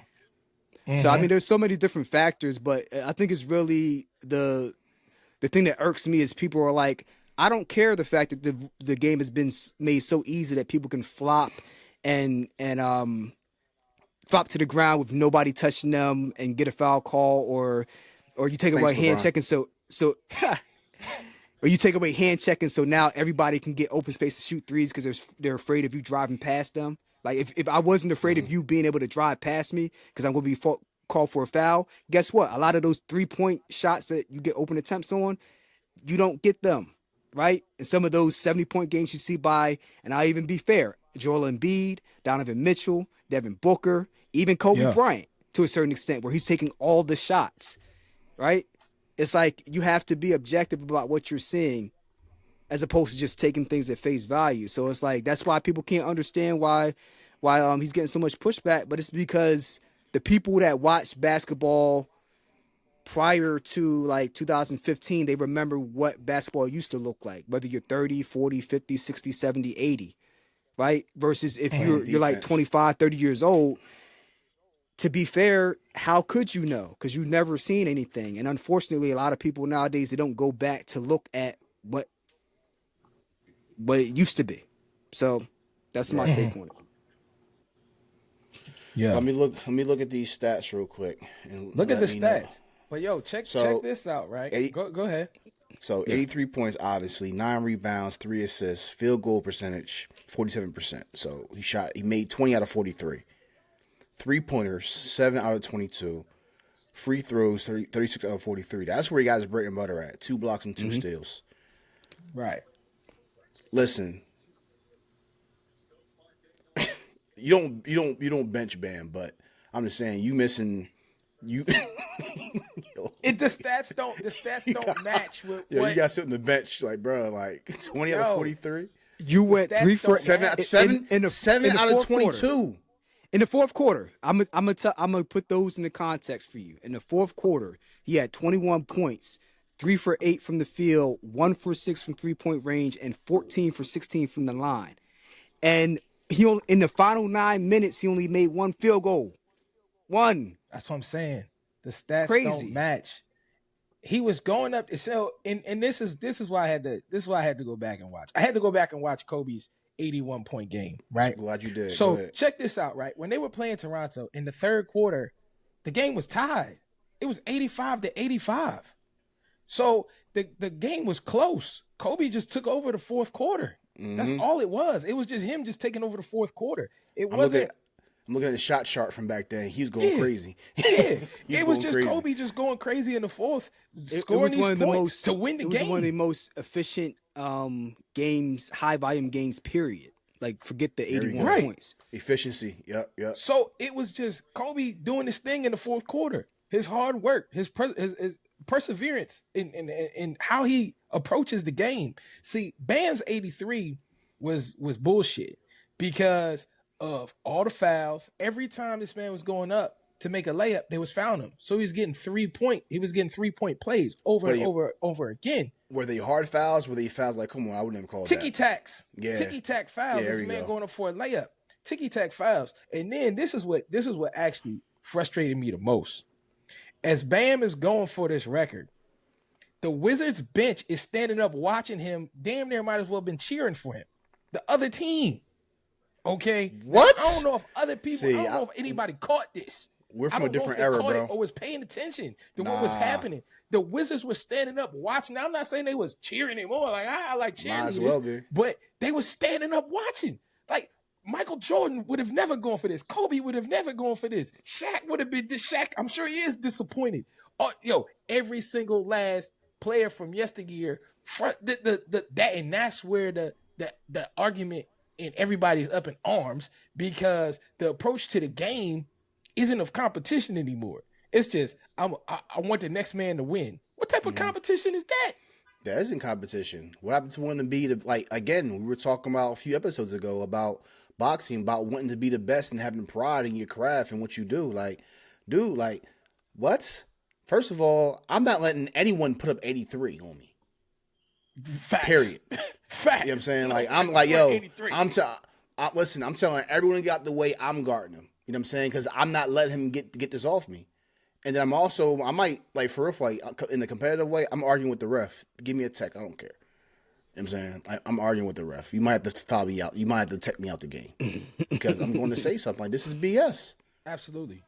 It's It's BS. crazy. You can't play defense no more. Basketball this day and age, and there are so many players that contributed to this nonsense. I'll start off with LeBron James. That tenure with him in Miami Heat, and even now, when I see no one touch this man, and all he does this is it falls back and just like no one and everyone. I'm looking at my phone like, yo, how is this going? Like no one touched him. This the other week, he didn't know which arm got hurt. When I forget what game that was. He was holding. He didn't know which arm got hurt. He was like, over here, then over here. I'm like, Crazy. bro, like. You forgot the story. You forgot the lie. It's crazy. I remember Chris Bosh, bro. He literally was no one near him. He just went like this, like, and just fell back. I'm like, yo. You know what And it then is? You know not what, just- you know what just- I can't Go understand ahead. is even if I knew I could get away with it, I would feel like such a weasel operating like that. I can't wrap my head around that. Like even if I could, even Again, if I know I could no get like pride. 10 guaranteed. Yeah, that's what I mean. That. Like have you no shame? James No Harden, shame. bro. When James no Harden shame. did the 5-step step back. All right, what are we doing? Look, it was okay when he did it with the Sixers. I don't- It's the other time it's not okay. Oh, it was That's cool. the way I Sixers. see it. I'm talking Oh, about for sure. when he did with the Rockets. Yo, I saw him do and then the whole gather step thing. Like when did gather step happen? man. And how you It's so gather bad, backwards? man. It's so bad, man. It's just a Like LeBron, You just take a huge hop. LeBron and Giannis, it's like, yo, man, they be taking like 5, 6. I'm like, yeah, they're already hard to stop, and then you just like allow them to just play football. Like, what are we doing, man?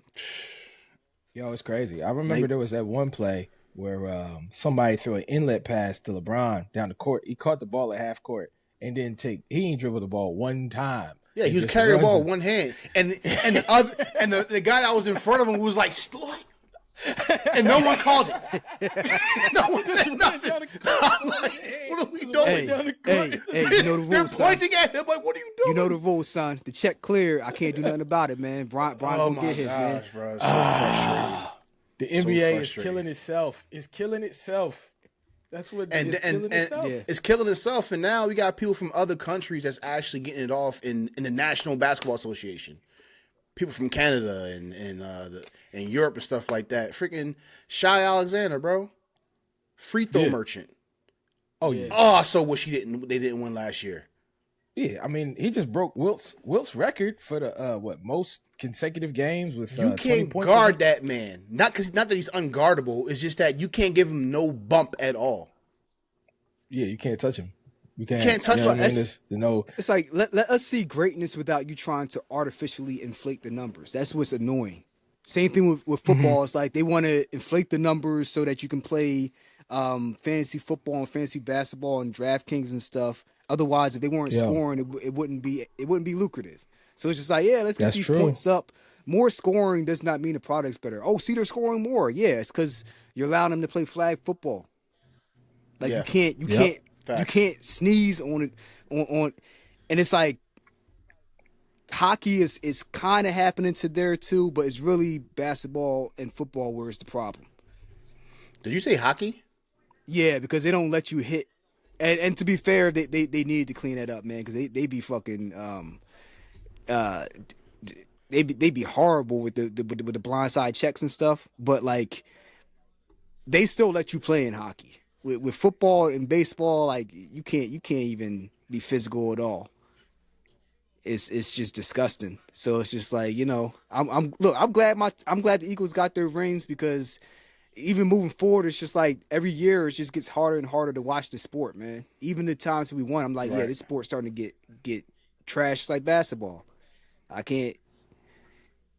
It's like I don't want my team to win if we get all the calls. Like it's not fulfilling for me. If I feel like we cheated or had some type of underhanded advantage, I'm an Eagles fan, but I'm like, this is not. I don't want to go down Broad Street celebrating something that I feel like the refs gave to me. Like, what does that even mean? So, like in baseball, right? No, now they like, work on a. It's on a sport. It's a game. They working on the electronic umps, though. They working on the electronic umps so that the game is equal. It's on an equal playing field, right?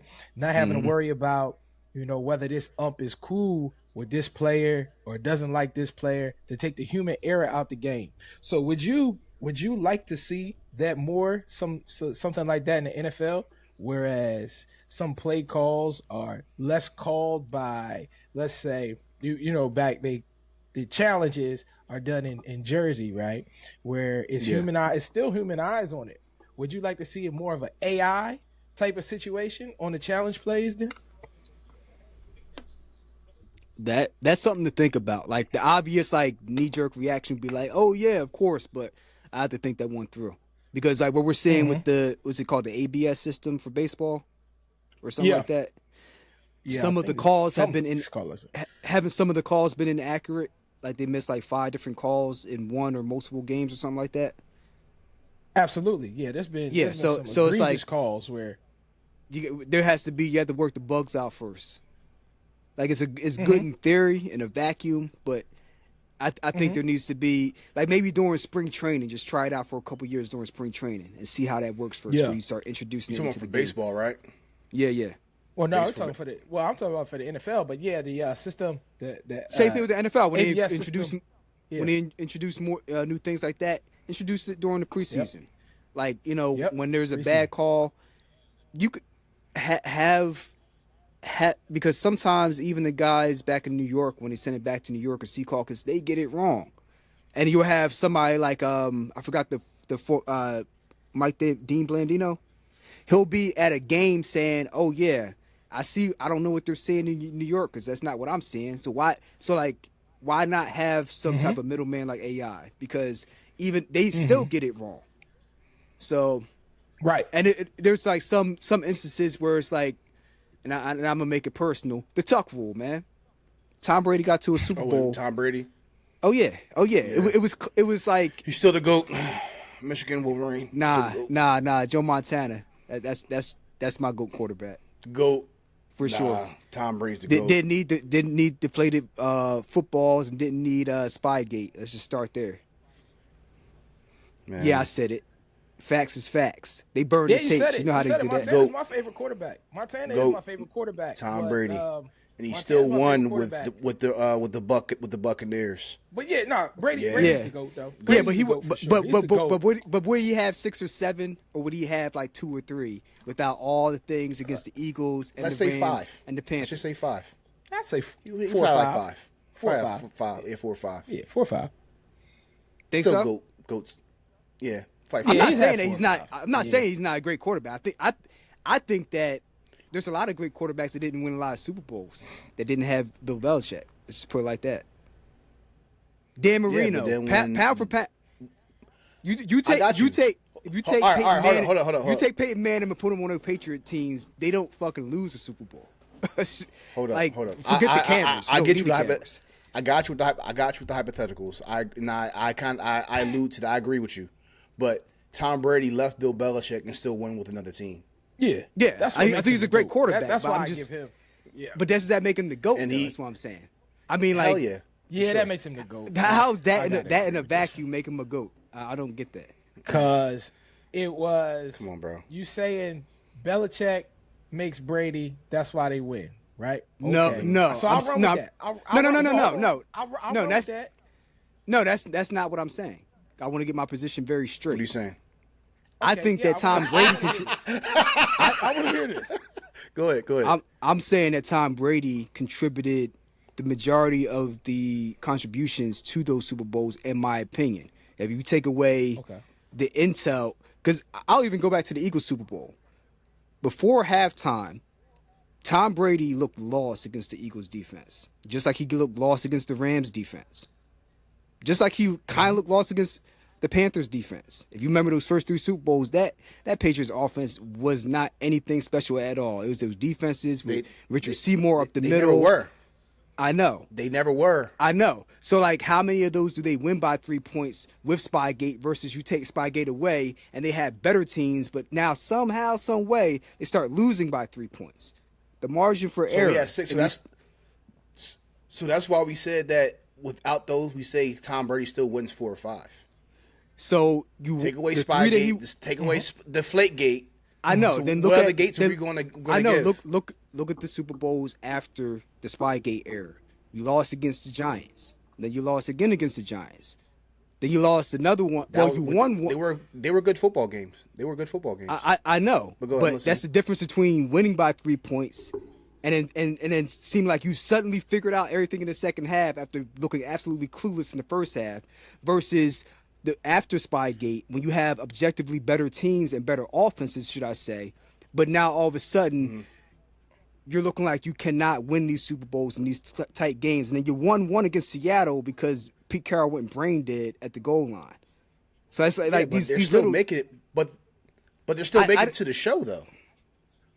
I get that, and then even going up, that has to go for something. And then even going up to the show, they weren't just cheating in the Super Bowls; they were cheating in some of the playoff games, right? And Mangini was the one that set it off. So it's like, would you have even gotten to a lot of those games without those, let's say, that slight push forward, right?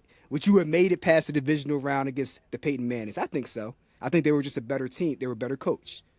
And what I guess my frustration with the Patriots is, it's like we will never know what they would have been the same way we don't know what Barry Bonds would have been because he would have been a Hall of Famer without the juice.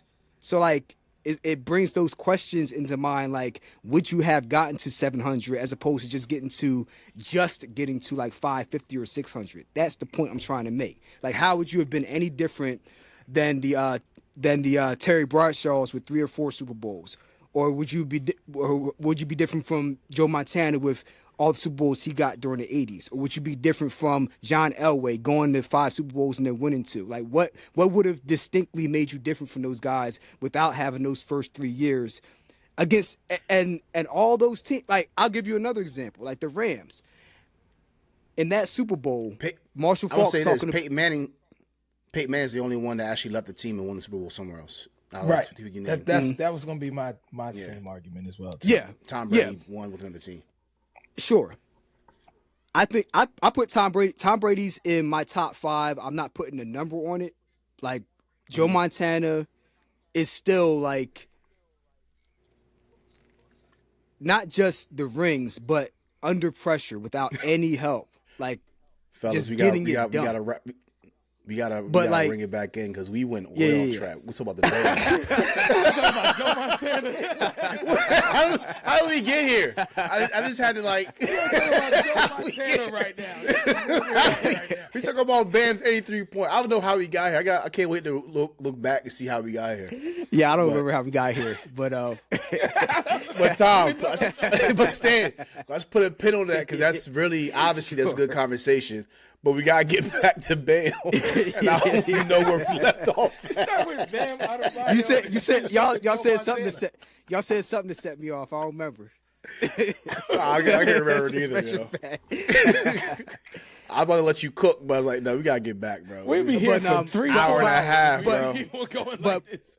But I'll kind of like make a segue back, like when we talk about why I was arguing how Tom Brady is subjective, whether he's better than some of the greats like Joe Montana. You look at Bam Adebayo and look at the other people who had, I think, 40 points by halftime. I forgot what the stat was. Throughout history, there's only like 11 games where somebody's had 40 plus points at a certain point in the game, leading up to like some of these 70-point games and 80-point games. And Bam Adebayo, field goal percentage out of those 11 games, he's 11th.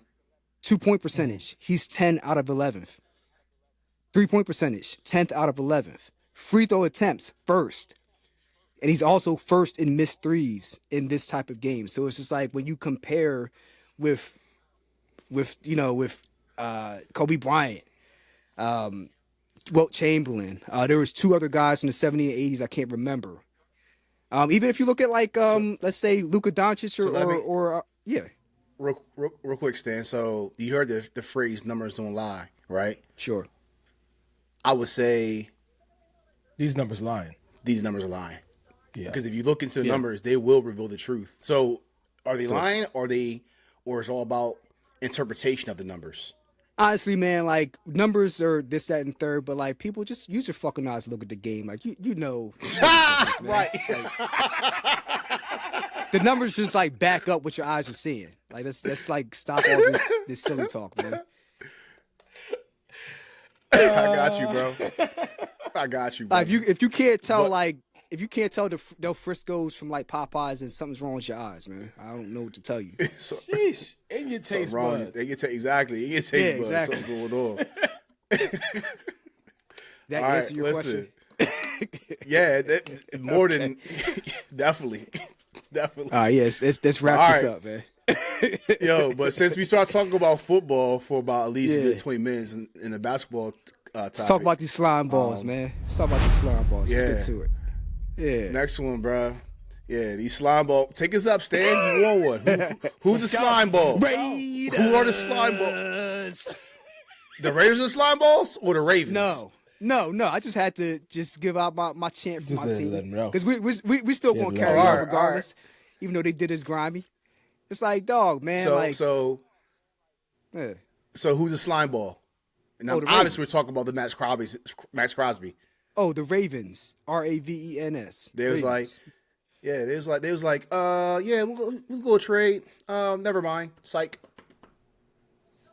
What? He didn't pass the physical. They said he wasn't right. They said, this has been a bad deal.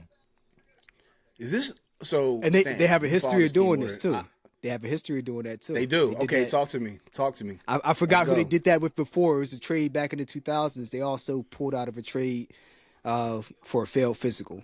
But it's like everybody knew Max Crosby played too long last fall and he had to get the knee surgery. It was everybody in the league saw when he got mad when they shut him down. Everybody knew he was getting the surgery. The Ravens knew he got the surgery. This was not something that caught them by surprise. Like, oh yeah, he got surgery last week. No, you knew. And if that was such a concern, why'd you push the deal through? And then it's just so convenient that Hendrickson was still out on the market, who cost a fraction of the money you were going to give to Max Crosby, and then you realize, maybe we can get him. Get him cheaper. Maybe I'm having maybe I thought I wanted to give him this type of money yesterday, but I changed my mind today. That knee looking kind of funny, but I just did the workout. Your knee look funny, man. Right, because not too long after they said nah, never mind. They went and signed off Trey Henderson when it came out the report that it would have been cheaper to keep him. Yeah, it's bro. Let me read this real quick. I'm on the Baltimore Ravens webpage. They Costa denied that the Ravens backed out of the Crosby deal because they got cold feet, as some media reports have claimed. He says, I understand it. De Costa said, we live in that age of skepticism and people question things, especially people that don't really know me or know the Ravens culture and the Ravens organization. As I said in the beginning, we got responsibility. I got a responsibility to the Ravens, to this community, to our fans, and to Steve Bisciotti to do what we think is best for the club. Nobody's more upset about this than me. I'm gutted by it, actually, but we will move on as a football team. So he's saying he's denying that the Ravens got cold feet. Yeah. De Costa said this. I saw that. I don't, but you did. I mean, what is he supposed to say? I mean, that's what you have to say for the media, and I'll even play devil's advocate. Well, say something else that make it more convincing. Just come on, say you got cold feet. Nah, he was hurt, man. It tore him apart. I mean, what is the penalties in the NFL for backing out of a deal? Like, if there's no viable reason to back out of a deal in the NFL, I know there's some type of penalties for that too. That you can't once you initiate a deal, you have to follow through with it unless you find something is wrong or it's a bad trade for whatever equal value. I know there's a penalty for it. I don't know if it's like you get penalized in the draft or something. I remember before something like that, something happens when you do that. So they ultimately had to do that if they realized they was going to get another player for half the money and then save the money on the back end. Yeah, maybe some draft picks or a fine. I don't know what the penalty is. Something like that. Hold on. I'm about to look this up. But I think the question that comes up is, regardless of whether people buy the explanation or not, what team is going to want to do business with them moving forward? Yeah. Because last time I checked, the Raiders made sign. Yeah, go ahead, Tom. Nah, go ahead. I'm just reading this. Last time I checked, the Raiders made signings with the idea that the cap space that they freed up by trading Max Crosby would be there for them to sign to Kobe Dean and Walker at linebacker. Now, all of a sudden, fortunately, we had enough cap space where I don't think it'll make a difference. We can still sign those guys without really screwing ourselves, but that's $30 million. That's $30 million that goes unaccounted for before we made our move. So will people still do business with them? Sure. But now you're going to have a lot more people like, oh, you can't be trusted. So it better work out with Hendrickson. Wild, it better work out, because what if it doesn't work out? And now you're in the point where, let's say Lamar Jackson is right on that cusp, but you need one more big player. Teams are going to be like, oh, no, I remember what happened last time you traded for a big player. Oh, nah, we either can't trade with you, or you're going to have to give us way more than Team B, because you have to prove to us you ain't going to snake us like you did the Raiders. So Trey Hendrickson, he's really more so of a pass rusher of out of all things. I mean, Max Crosby gets to the quarterback too, but Max Crosby, he's like he's an all around. He can play the run. He can sack the quarterback. He's a game wrecker. Really, yeah, exactly. So here's a question for you, Maul. Here's a question for you, Maul, because both the Eagles and the Cowboys were in the talks, or at least the rumor to be interested in Max Crosby. Do you think the Cowboys reinvigorate their interest now, or do you think that Howie Roseman's like, wow, I might get on the phone? You think it might be a NFC East might be interested? I thought about that. And with us playing in 3-4, what do you guys play? We play like a hybrid. Hybrid. Raiders. But it don't matter. Like Max Crosby, he's a game wrecker. It don't matter what system he in, honestly. Right, but it looks like with where we're going with the 3-4, You could put him in the outside Obviously, I linebacker. think Christian. I'm make a about to difference, ask bro. that question because It sometimes wouldn't make a because you might difference. because he had to cover. Oh, women. It Okay, would. all right. Well, he's so good that you would be. I think teams would be okay with knowing that. Oh, he's just okay in coverage, but he's such a game wrecker. It don't matter. I think the It's like- Cowboys will yeah. go. I think the Cowboys should get him. Being that he. It depends because we have two premier playmakers in our DT. We got Kenny Clark and we got Quentin Williams. We got to work out that contract. Still got to sign George Pickens. He's playing on a franchise tag right now. Although I think I would love to have Max Crosby, I'm just not sure that fiscally we can actually handle that contract. You know what I'm saying? Yeah. I think he'll fit well with this for sure, but it's just the money. And I think for me personally, I think we should go look for the next talent for the next generation. That's cool. And so it's You settled. guys might be different. I know. So he's coming to Philly. It's settled. Okay. I don't think he's going to Philly. I don't think so either. But dog, if he came to Philly, man, let's run this back. Yeah. Oh my goodness, let's run. That's this back, what you man. think. That'll be crazy. You You got Jalen Carter, Jordan Davis, Okay, and you got it's Max over. Crosby on the end. It's over. That's nuts. It's absolutely over. Yeah. It's a wrap. And I can say the same thing for the Cowboys, but I don't. I feel as though we're Tom, say something. I'm not actually. This was towards right. the Eagles, but All right, I wasn't worried about the Cowboys. Oh, right now, you just said saying. you did a lot of heavy breathing over there. I was no. It was when Stan was talking about the Eagles. Actually. All right. That's where the heavy. Because breathing soon as I was said coming from. Cowboys, you Don't said. worry. Listen. I don't. All right. I don't want to talk about the Cowboys. I don't want to talk about. I don't want to talk about a 4-win team this season. I don't want to talk about them right now. Fair. I don't want to talk about them. You got that, good brother. I don't want to talk about them right now. Like the Eagles. What you want? It was What the you trying to talk Eagles. about? It was the Eagles. The Eagles. Real quick, Tom. You really think you'll win another Super Bowl? What? You really think you'll win another Super Bowl in the Hurts era? Will we or should we? No, will you?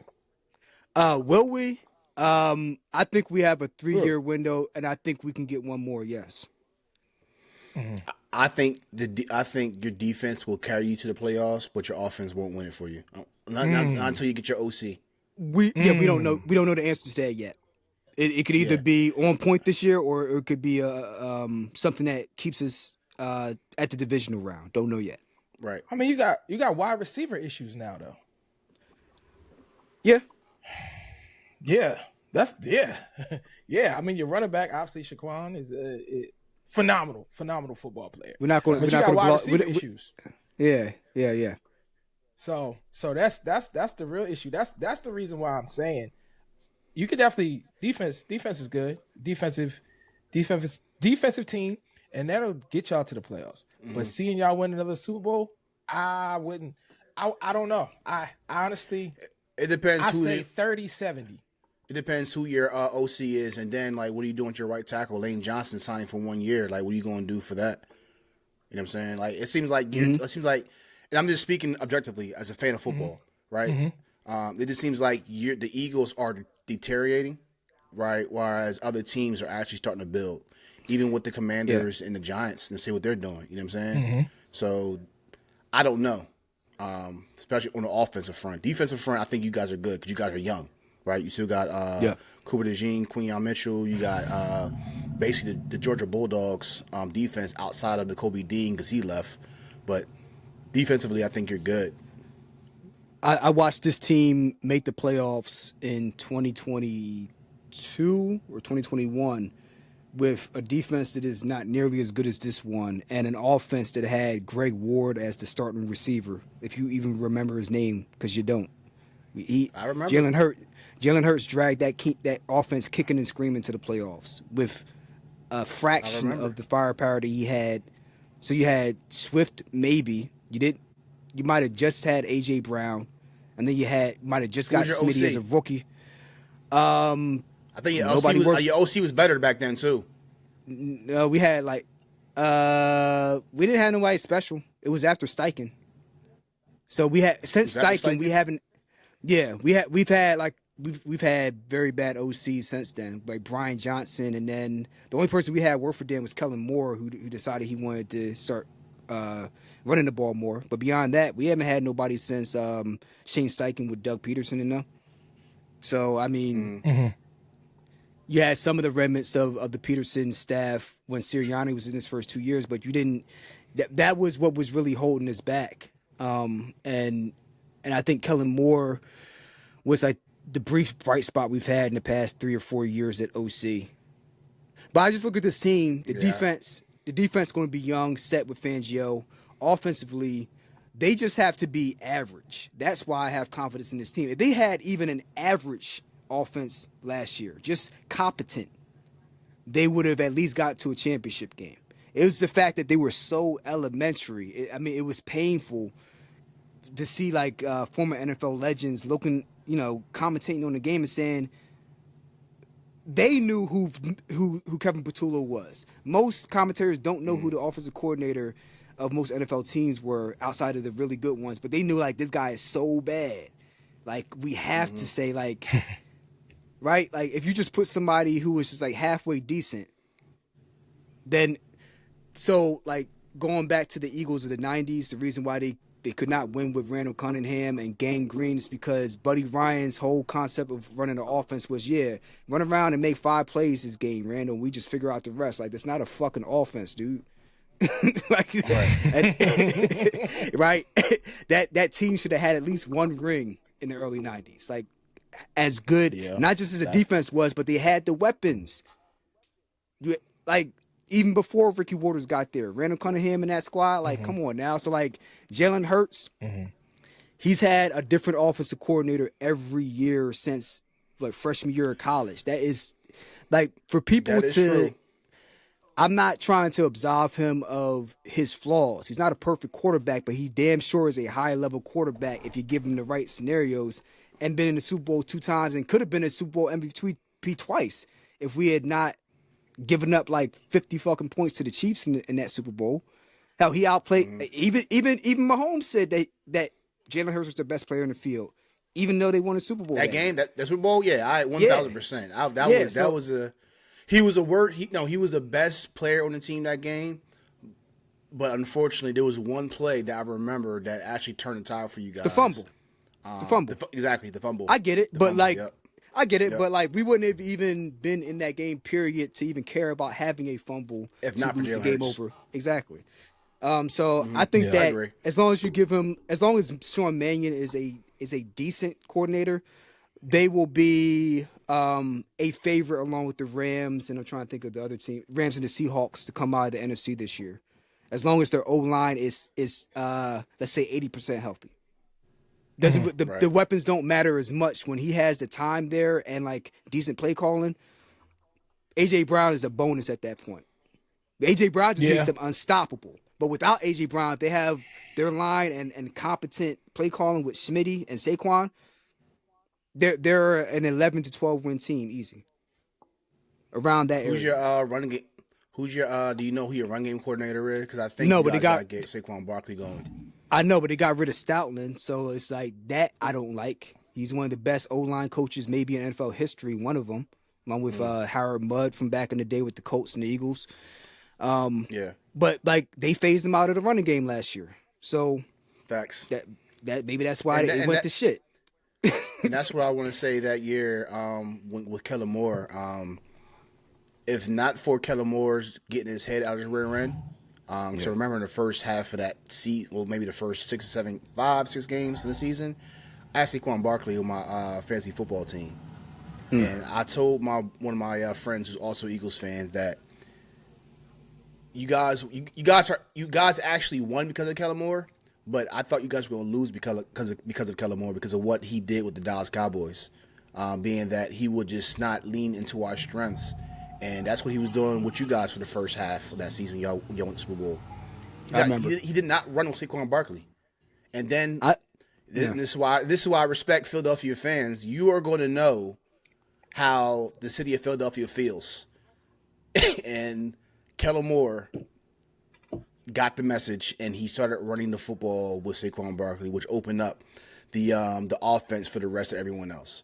Yes, A.J. Brown is great. Yes, Smitty is good, but you got to run the ball, Saquon, bro.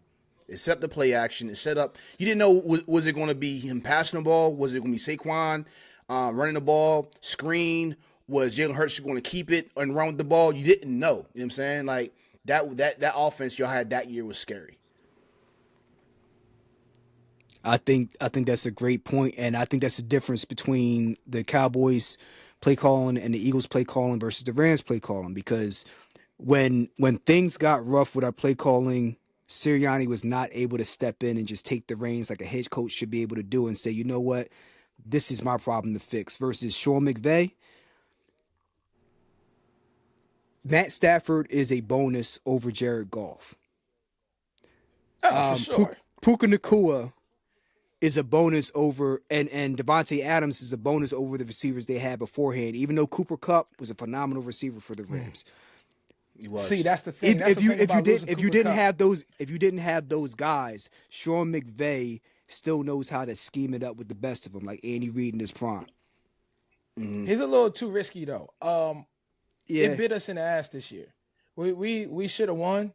Going on them fourth and fives in those long fourth down situations and just trying to, play call your way out of strategic football, it bit us in the ass. Mm-hmm. And it bit us in the ass in a lot of situations. I mean, it bit us in the ass against Carolina, a team that we should have in the regular season, this regular season game. Carolina came out of nowhere, yo. That we should have beat. And they beat us, and that kept them alive for the rest of the season.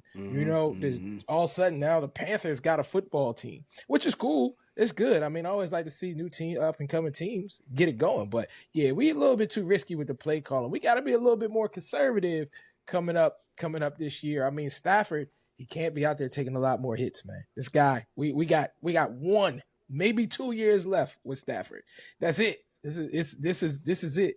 They thought he was going to retire this year, but he didn't. Comes back one more time. Let's run it back. We got close.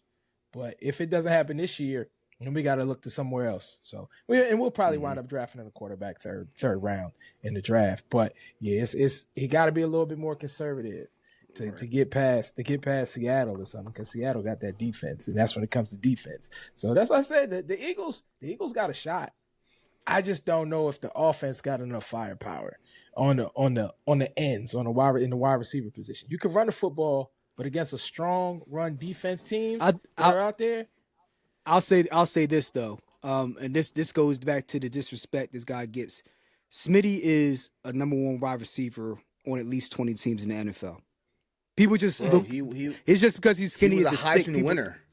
Yeah, exactly. It's like people just gloss over the fact that he's there. Like he's a top 10 receiver in this league. Top 5, no. Top 10, yes. So it's just like, we'll be okay without AJ, but it will be a different dynamic. You're going to have to make sure that you have a balanced attack.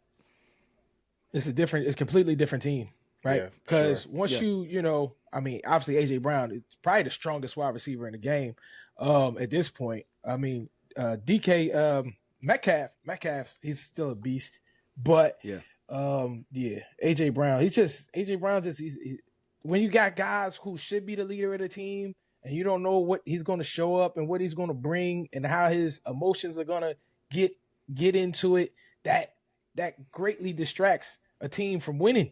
Do you really think it was an AJ Brown problem? Because I saw a lot of times AJ Brown wide open and Hurts, for whatever reason, didn't throw him in the ball. Could have been an attitude. You don't know what's going on in that locker room. What do you think, Stan? I think a play calling was a big part of it. We were so predictable when you run when your route combinations are like a slant and a curl and maybe a go. Mm-hmm. At a certain point, if you don't run anything beyond that, you don't even need to scheme it up. You don't even need coaching as a defensive player if I know what's coming. It takes your skill level and negates it. Like, here's a good example when Ryan Garcia fought Tank Davis. Ryan Garcia had Tank Davis in trouble early in that fight. And instead of taking his time and picking him apart, he gets overly aggressive and throws 4 hooks in a row. And his hooks are phenomenally fast. But even if you throw hooks like Goku and Ultra Instinct, if I know it's going to come 4 times in a row, like you're throwing 4 punches, the same punches, at a certain point, it's like, yeah, I'm going to counter it. It's not rocket science. Yeah. Mm-hmm. So it's just like with the Eagles. And that's Tank's That's Tank for you. He's a counterpuncher. If you had Jerry Rice and Randy Moss and Peyton Manning back there, in the offensive side for the Eagles, but they're running the same 3 plays like a 10-year-old Madden, eventually you can stop anybody on the field, no matter what talent you got. That was really the Eagles' issue. So I don't think AJ's washed. I don't think that it was because I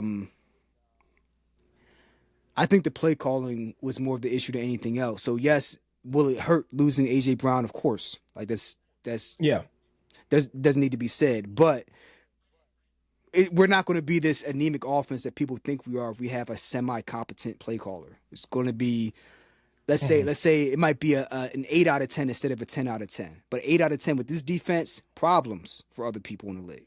Yeah, you guys are good enough. Yeah, I agree with that. Yes. So we started off this segment with, the slime balls, The Raiders. i.e. the Ravens. The Ravens. But then we transitioned into the Philadelphia Eagles. Since we actually started talking about free agency, right? Let's talk about free agency with the Eagles. So your biggest splash for free agency is getting Reek Woolen from the Seahawks, 1-year deal. Right. 15 mil. So do you guys think that's a good pickup? Do you guys, I'm not sure your identity. You guys going to be playing zone? You playing man? What are you doing? Because he plays only a certain type of style of football. I believe he's a zone guy. That's a good question. Is it that he can't play man or that he hasn't played man? What's your take on it? I think let's look at the Seattle because they're a zone defense. Yeah, exactly. They play zone. You know what I'm saying? So can he play man? I don't. But if you look at his, he probably can, but is he the best? He don't mean to be. Like his athletic wise, he can cover anybody. Like speed, quickness, it seems like the instincts are there. The question is, why was he in and out of the lineup? We don't know that. That's the question everybody has around the league. Like, how are you? I don't know. Wasn't he out of like a playoff game or certain games in the season last year for the Seahawks? I don't remember what games he was out from. Remember. But he was out of the lineup. So for that defense to be what it was, and you to have the type of skill you have, how could you not stay on the field? Because when you see him play, the closing speed's there. Like he can stay in your hip pocket even if he loses a step on it. Like he has it. So I think that's why he got a 1-year deal. Other than that, there's really no reason why he would get a 1-year deal. And that's why he was probably able to get one for one year up to $15 million because the talent's there. It's who are you? So maybe the Eagles are banking on Vic Fangio to be able to see exactly what this guy is. Because if he's about it, he's going to be on the field for Vic. If you're not, you won't. And it'll be very clear early on. Because Vic don't care how much money you make. If you're not with the program, if you're not doing the things you need to be on that bench. And then it'll be one of those deals where you can cut loose and move on and not have a lot of money committed because it's only a 1-year deal. So I think that if he's not a great player, then it's like, all right, he's still going to be better than Dory Jackson, so it don't fucking matter. But if he is even like 50% of what we hope he's going to be across from Quinyon, it could be like very, very tough to throw against the secondary. With 2 athletic freaks like that and then having Cooper DeJean roaming at nickel, it's like, where are you going to go? Right. You're talking about somebody who's like 6'4" that runs like a 4.3. So yeah, 4.3 back in like 2022. So yeah, he definitely. But you see it on the field. He's a big corner. Yeah, he's a big corner. You see it on the field. Sure. He's not just fast though. He has short area quickness. So it's just about are you making mental mistakes or is it something where we'll find out. I think the attitude too. It's like you get all these penalties. It's like, dude, like. I think that having Jalen Carter here is like we're used that keeping him reined in, you know what I'm saying? Like with all like the boneheaded penalties, we have the locker room for it. So maybe that made them think, okay, we can be able to have like a mentor for him. Otherwise, if it was somewhere like the Raiders, like you wouldn't sign Tariq. Like you'd never be able to keep his personality in check, man. He'd be all over the place. Yeah. Those personalities tearing up locker rooms. Horrible. Look at so, we have the ghost of T.O. and so did the Cowboys. Flashbacks. Standing in the middle of the star. Remember So that? Yeah, man. so to go back to what we said earlier about Rick Woolen, why he got benched, right? Yeah. So basically, performance issues. Woolen was noted for giving up key plays, team rule violations, inconsistency performance wise, and just also when he is performing, he's playing subpar. So these are all definitely recipes to lose your job to someone else. Yeah. Why? Yeah, I don't.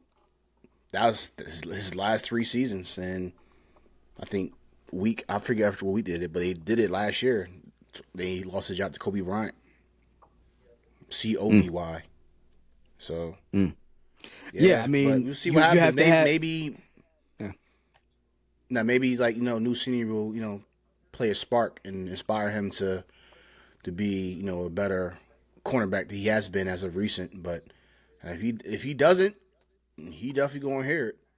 It's a good situation for the Eagles and him because now he's having to answer questions about himself, and then the Eagles are able to have this 1-year rental deal, so that he has the incentive to play well, not just because he wants to win the Super Bowl with the Eagles, but because if he don't, you can kiss your long-term contracts goodbye after this year for any team. Yeah, for sure. So we will see. And so that's your biggest free agency pickup.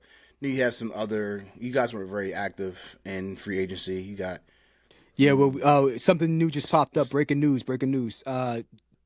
Dallas Goedert reached an agreement on a 1-year deal to return to the Eagles for his 9th season. So that clears that up. boom. There we go.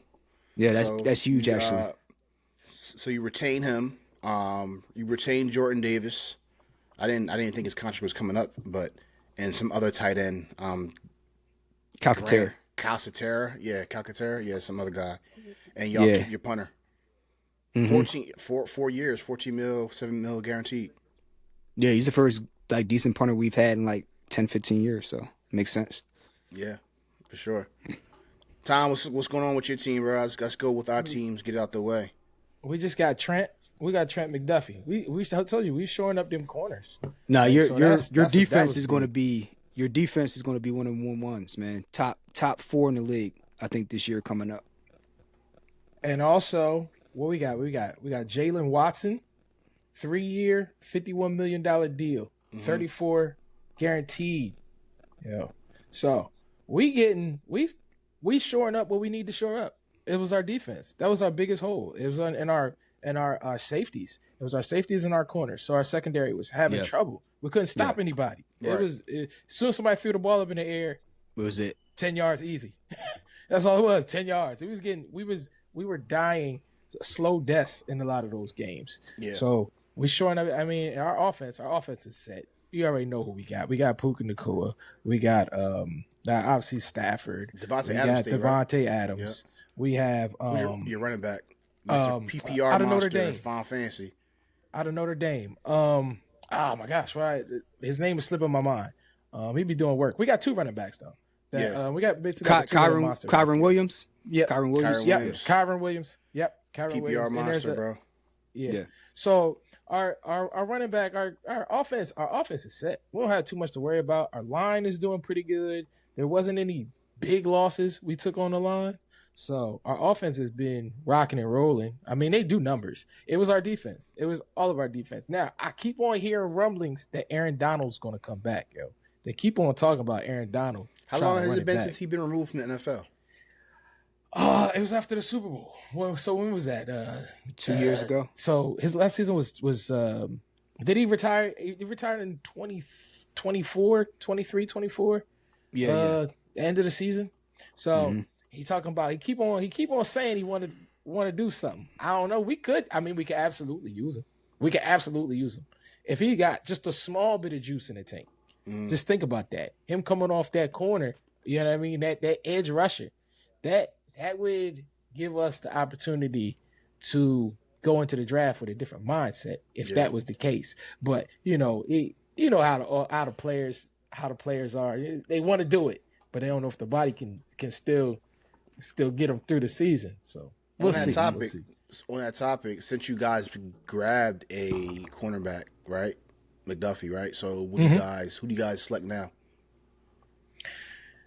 That's a good question. Probably, I I think it could be. It's probably still going to be a defensive player though. It's going to be a defensive draft. So I would like to probably draft a quarterback. Honestly, they were looking at You also lost. You lost another quarterback to us. Yeah, Yeah, we did. Kobe Durant. Yeah. So I would like to go. I would like to go with a defensive player, but we'll see. It's gonna be a tough one right now because you got that. It was the 13th pick if I'm not mistaken, right? So are you? You guys are after us? Oh yeah, you guys are right behind us. Right after. Right. It was 13th pick, so it could be. It changed a lot. It changed a lot. Now we got to kind of see how the cards fall, really, and who goes where and who goes what. Yeah, it would be odd to pick up a quarterback that early. It would really be strange, but I think it's going to probably be a defensive player. It could be or O line, defensive or O line is what's going to be. There's a couple names out there, but I'm not 100% sure as I was a couple weeks ago. Things change. Nah, respect. I agree. I mean, this free agency was fun to say the least. Especially with the situation that was going on with Max Crosby in the Ravens. But the Cowboys, typical free agency fashion, no big splashes, just quietly grabbing players. I'm not sure if they're going to fit just yet, but I would think that our new DC has a hand in all this, Christian Parker, because the people who we picked up Jalen Thompson, safety from Arizona. I would think that would be our new DB coach. His influence with that, since he was the DB coach for Arizona. I looked at his tape. He could play box. He could tackle, but he's decent at coverage. I would say, based on from what I saw, he's better than what we have right now with Donovan Wilson. What we had with Donovan Wilson, he was a box, hard-hitting safety. That's it. Catch him in coverage, he's getting cooked every single time. But it seems like this guy can cover. We got him for 3 years, $33 million. I think that's solid. And we're getting some help in some places that we need. Again, safety secondary, guy from Denver, PJ Locke. Probably was there when Christian Parker was there. And then also Kobe Durant. Probably a Ryan Smith type situation because he was the DB for Arizona. So we played against Kobe Durant. I think we can get him. So I think they're picking pieces for players who they think that can fit the mold. And we have some other players as well. I think our biggest one we got was Rashawn Gary, the trade from with the Packers. And I think that fits. We're going to a 3-4 defense because the guys we have right now with Donovan Ezeraku and Maurizio Lufau, they're linebackers, but they're kind of small for the 3-4 prototype type of edge outside linebacker. They're like 6'2", 230, 240 pounds, while Rashawn Gary is a 6'5", 200, and he's a big guy. And so we'll see, man. Then obviously we got George Pickens, franchise tagged him. So yeah. Other than that, I think we just I guess this is typical Dallas Cowboy drama. Now we have drama with the kicker. Freaking Brandon Aubrey. What's going on? We put a second round. Man, it's free. We put a second round tenure on him for about $5.76 million. So there are kickers just being hot. I think was it Fairborn from Houston. I think he's at Houston. He just got signed. Yeah. And I think it's a pretty. I think it reset the market for kickers. So we're looking at a situation with Aubrey, right? Like, dang, well, what are you expecting to get paid? I can't imagine paying freaking $10 million a year for a kicker, bro. Now, No. Brandon Aubrey is special. Don't get it twisted. Like, he's a weapon. He's kicking from 60 yards and making them. Yeah, but that's true. I think it's a great thing. Don't get that's points on the board, but I think we need to somehow or some way not make him our crutch, because it's causing us not to be as aggressive on offense. Because you have a safety blanket with a kicker who can kick 60 yards plus and make a field goal easily. You know what I'm saying? Like, he's booting the ball with yards to spare. Yeah. You know what I'm saying? Yeah. But it's a great thing, but at the same time, it's a bad thing because, like, now we're not being aggressive on offense. We're settling for 3 points. We should be going for 6. And so it all depends, brother. But other than that, like I said, I think Rashawn Gary's probably the biggest thing we got was via trade. And we got some role players with Jalen Thompson, Kobe Durant, and PJ Locke. Got a backup quarterback now, Sam Howell, behind Dak Prescott. But in some DTs, some other players for like 1 year deals. I think the only thing we have is a 3-year deal with Jalen Thompson. Everyone else is like one year deals. So I still think we go defensive back or linebacker, or possibly the edge now because our other edge is kind of small. So we'll see. But yeah, bro, free agency, bro. It was some fun times, bro. Was it Travis Etienne? He went to where'd he go? He went to the Saints. So now, Did he? Yeah, he went to the Saints. Because remember, 2 weeks ago, the episode 2.0, we talked about how Jeremiah Love, the running back, where he could possibly go. I was thinking he either go to the Commanders or go to the Saints because obviously Alvin Kamara eventually may have to go somewhere. Like they may release him or whatever. But now that they picked up Travis Etienne, Oh yeah. like, dang, now where's Jeremiah Love gonna go? They gave him $52 million. Bro, like it's Ooh. Wow. bro. They out there. Free agency has been booming, bro, and there was some other ones too. Even with the Arizona Cardinals, they pick up Tyler Algier from Atlanta. He's a great 1-2 punch. There's a great 1-2 punch right there. So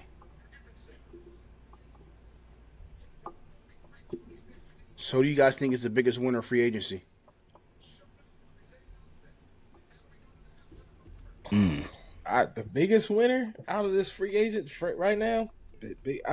That's hard to say. That's a tough question because I'm thinking what team got everything, all the pieces out of free agency that they would need, and then go into the draft and get just to, you know what I mean, just to push the limit of everything to have a full team. So, that's a good question. I'll get back to you after the draft. All right, let's talk about it. So let's go with the team that we talked about earlier with Patrick Mahomes, the Chiefs. They got Kenneth Walker III, Super Bowl MVP, I believe. He was MVP, right? Kenneth Walker. Can't remember if he was. I can't remember if he was an MVP, Super Bowl MVP from Who else could it be? the last. I would say the kicker because it was, but I believe it was Kenneth Walker. He was a Super Bowl MVP. So Shows you how KC much I Chiefs paid beat attention Kenneth to the Walker. Super Bowl. Yeah, it was a boring one. It was not the best. Yeah, I'd it was say a that. boring one. So they picked up the running back, and they also let go Isaiah Pacheco, right? So now they have with the Kareem Hunt and Kenneth Walker III. Yep. Yeah. And Isaiah Pacheco, he went to where'd he go? He went to Detroit. So now he's be Sonic and Knuckles with Jahmyr Gibbs and David Montgomery. Now they try to come up with a new name, Sonic and Shadow. I think someone said Sonic and Shadow or something like that. Okay. Those who, you know what I mean? And that's I mean, just there's no Kelsey signed a 1 year deal, so Kelsey's coming back 1 more year. Yeah. Yeah, whatever. It don't matter. What's the hate? Everybody hate Travis Kelsey now. I don't like Travis Kelce. He's old, dude. Like go somewhere. He's not the same. He's not the same player. At all. I mean, it's cool that they signed Kenneth Walker. Like they'll be a solid. I think the Broncos. It's the Broncos' time right now in that division. Like the Broncos are passing the Chiefs right now. You think so? Would it? Yep. They showed that they Right. weren't scared of them last year, and they only getting better.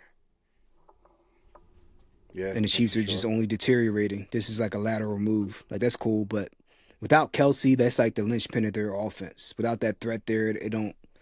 You see, Mahomes is like a night and day difference in terms of what he can do.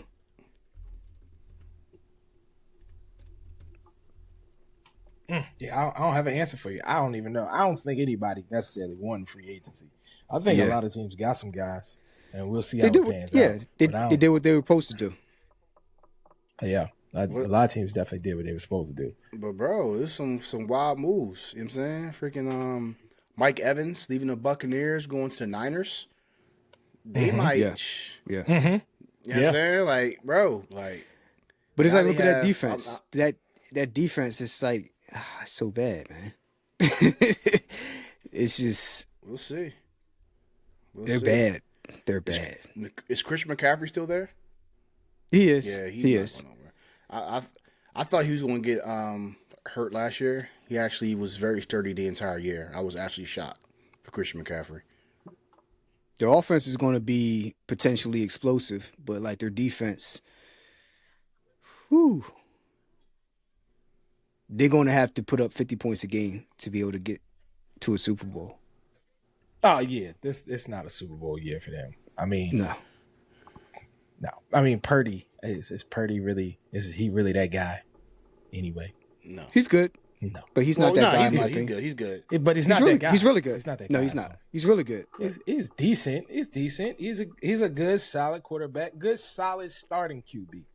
But you can't put the ball in that man's hands anymore. When he first came into the league, I think it was one of those things where a lot of teams didn't know what he could do. And then once you know, in the league, after you're in there 3 years, they know exactly what you're going to do. They have schemes just to shut you down. So I think he's going through a lot of that right now. So if he is able to like reinvent himself, add certain skill sets, he might be an elite QB. But right now, he's just a good starter. So speaking of Niners, so this is what their offense is looking like. Got Mike Evans, right? Probably playing the X, right? Mike Evans, Ricky Pearsall. I think they lost Greg Jennings. No, I think is Greg Jennings still there? I'm not sure. Ricky Pearsall, Mike Evans. You still got George Kittle, Christian McCaffrey. I think they can still be competitive within that division. Do I think that they win? I don't think so. I still think that That division, the Rams, it's the Ra- the yeah. NFC West. Yeah, It's Rams and the Rams Seahawks. still- Rams and the Seahawks. Rams, That's- Seahawks. Yeah. So you got Charbonnet. He's gonna be he is now the RB1 now that Walker left. Yeah. But we gonna see how durable he is because he's gonna have to just see, bro. Yeah, we'll see. Now, if you want to talk about free agency losers, I put the Cardinals up there. Who they got or didn't get? They didn't do anything.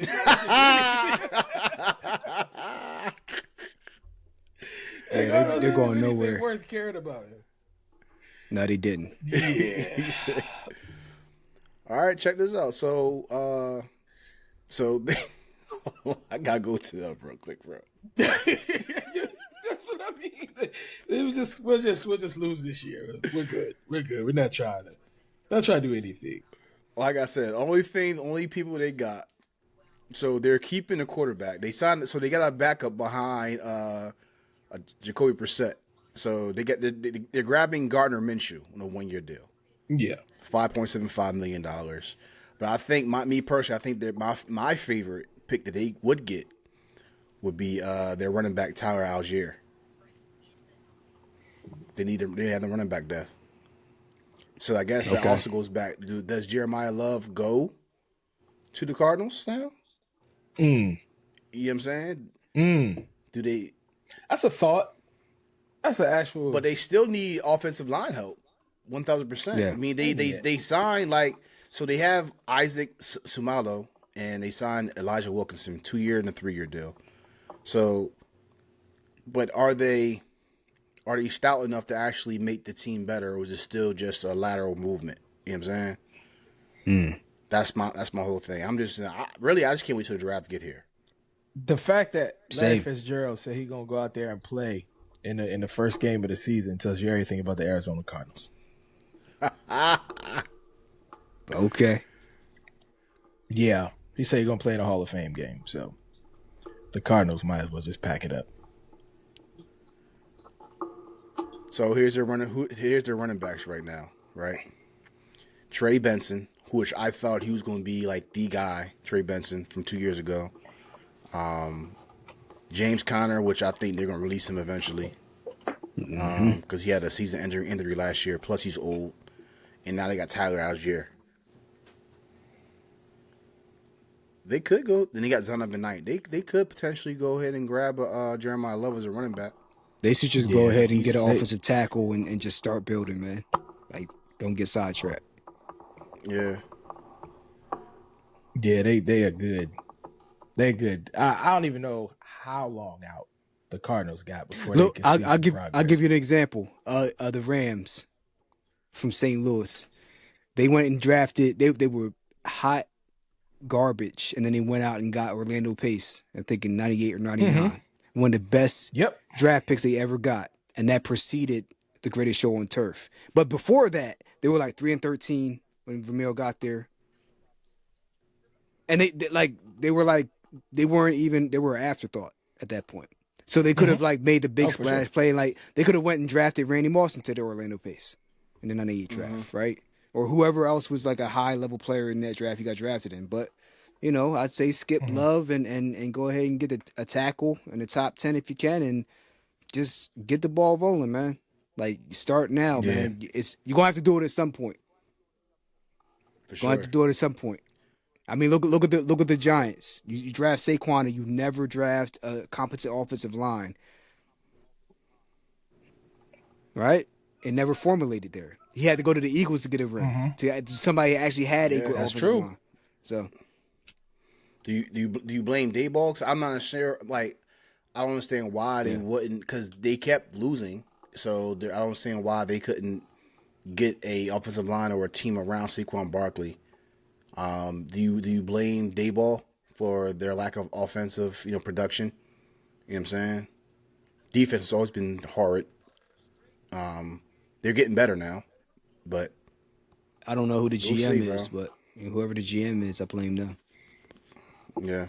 Real quick, Atlanta Falcons, in my opinion, their biggest acquisitions for me will probably be Tua. And that's probably saying something. But that's not an acquisition. I know. On the bright side, they did cut Kirk Cousins, so there's that. He's had a bright side though. Kirk puts up numbers, yo. He's a numbers guy. Kirk gonna get his numbers. He's not gonna win you anything, but he's gonna get you some fantastic numbers. You like that? So he's gonna get you fantastic numbers. So I don't know. He wasn't doing that last year. They need a quarterback. But he couldn't do that last year. He was also hurt last year. He also was getting hurt last year as well. Before he got hurt, he was horrific. Couldn't read a football field, man. He was. Michael Penix was. So what happened with Michael Penix though? Penix was supposed to be that guy. He started off hot. You know what I'm saying? Had one game, and I don't know what happened, bro. You think the game too fast for him? I mean, college he was a star. A lot of people are. You know what I'm saying? But yeah, I know. Maybe the game's too fast. I don't know. Do you think it's him, or you think it's the organization? It's the organization's been. When's the last time they had a good quarterback besides Mike Vick? Matt Ryan. Matt Ryan, Julio Jones, and all of them. Yeah. They won the Super Bowl, and the GOAT and company came back and won that game. But James White was the Super Bowl MVP for that game, I believe. 28-3. There's just no way. Like, that's not. Yeah, all right, don't get me started. Don't get me started, man. Right, because we already went off track one time. And ended don't at get Joe me started. Montana. So we already went off track. We already at 2.5 hours. Get me started, man. You dare say that they should have the GOAT won that Super Bowl? Man, they shit their pants. He didn't win. He shit their pants. Yeah, but James White was Super Bowl MVP. James White won that game. Kyle Shanahan. It's Kyle Shanahan. And then we'll James see. White. I know what White the show. next episode is. The next episode is just titled "The Goat," and we're just Yeah. gonna name the Goat, and we just gonna go in. We can and talk then about Tom Yeah. Brady. Talk about all goats. all It's gonna be the goats. goat conversation. All goat Yeah. conversation. All goat That's it. conversations. That's next episode. That's dope. I like that. Facts. Yeah. I like that. Yo, Baltimore. So I'm trying to go down the line because we've been recording for about 2.5 hours. So I'm trying to go down the line. Yes. Baltimore. Their biggest acquisition obviously is tied to the Max Crosby fiasco. Trey Henderson, 4 years, $112 million, which was cheaper than a Max Crosby. So my conspiracy hat on. I think the Ravens did get cold feet and backed out that deal. I don't care what they say, because after you saw that Trey Henderson was going to be cheaper and no injuries involved, yeah, they was like, hey, we gonna get Trey instead. Yep, That's what they did. You got anything to say with that, guys? Baltimore. They got some other players too. Not really. John Simpson, 3-year deal, and a safety, Jalen Hawkins. They got the backup for Lamar Jackson, Tyler Huntley for 2 years, Chidobe Awuzie for a 1-year deal. I think he's a decent corner, and some other guy named wide receiver Dayton Wade. I'm not sure who he is. Okay, here we go. Buffalo. DJ Moore. You traded for DJ Moore. I think that's a good move because their other That is a good move. wide receiver they got. Oh my gosh, I expected more from this guy. He was the second round. Keon Coleman. I thought he was going to be their guy, which is when Keon Coleman came on board. That's when this whole Stephon Diggs situation kicked up, right? And obviously they had the Khalil Shakir and Stephon Diggs he was tripping. So I guess they let him go thinking that Keon Coleman was going to fill that gap. He did not fulfill that gap at all. He's still underperforming. He has still not met his expectations. And I'm not going to blame the quarterback. Everyone else is eating, but Keon Coleman isn't. Yeah, we don't know what's going on. Yeah. So got that. Another big signing was they got Bradley Chubb as an edge, which is someone who I was looking at as for the defensive edge for the 3-4. Yeah, it's a solid pickup. Gardner Minshew, your boy CJ, Gardner Minshew, 1-year deal, $6 million. Gardner Johnson. Yeah, I said Gardner Minshew. Yeah, Gardner Johnson. Yeah, you said CJ. Minshew. I said Minshew. Yeah. And That's a good pickup. they retained Connor McGovern, which is a center. Another good pickup. Well, retained him. Connor McGovern. He used to be a Cowboy, and he was a decent center for us as well. That's one thing about the Cowboys, bro. We're gonna have some linemen and sign depth so we can get some acquisitions from them later. And Dawson Knox, who I thought was going to be, the tight end before he drafted the other tight end from the Bills. You know what I'm talking about? Yeah. I know Dawson Knox. Who's the other person you talking about? Dalton Kincaid. Okay. I thought Knox was going to be that guy, but then he signed Kincaid, which is also that guy. Yeah. But Kincaid, nice. He's nice. I think they got a crowded tight end room. I'll take Knox for sure. He could definitely be a starter somewhere else. All right, Carolina Panthers. Got him. They sniped him from your man, from the Eagles. Jalen Phillips, 4-year deal, $120 million. I'm not gonna say loser, but that's definitely risky, bro. I don't. think that was he's worth that much money. He got way overpaid. He earned it, and that's the business of the NFL. Yeah. Then they got Devin Lloyd, 3-year deal, linebacker from Jacksonville. Yeah. All right, they're building their defense. John Mechie and a bunch of other guys. Rasheed Walker, 1-year deal. Kenny Pickett, backup, 1-year deal. Luke Fortner, John Mechie, Stone Forsythe. Yeah, there's some guys that they signed for 1-year deals. Nothing I think I think the best one for me is Devin Lloyd, their linebacker, not even Jalen Phillips. Devin Lloyd's probably the best pickup for me. What you guys think? No, I agree. I think those are the two. And I Yeah. think Devin Lloyd is the huge. Jalen Phillips, wow, that's such a big contract. Big I contract. get it. He's a really good player, but it's a move they needed to make. They got two guys to solidify their defense, which they needed. So it was solid moves. I don't think there's nothing guaranteed though, so I guess that helps. Nothing's guaranteed. I'm not sure how his contract is structured. That's something we could probably talk about on another show. Yeah, yeah. Chi-Town, Chicago, Devin Bush, and safety Kobe Bryant, 3-year deal. Yeah. That was a good, the Kobe Bryant pickup. That was a good pickup, honestly. I mean, I'm trying to think Chicago. What did Chicago really need? Chicago was doing pretty good. Their offense was seeming solid. Yeah, Defense was a little shaky.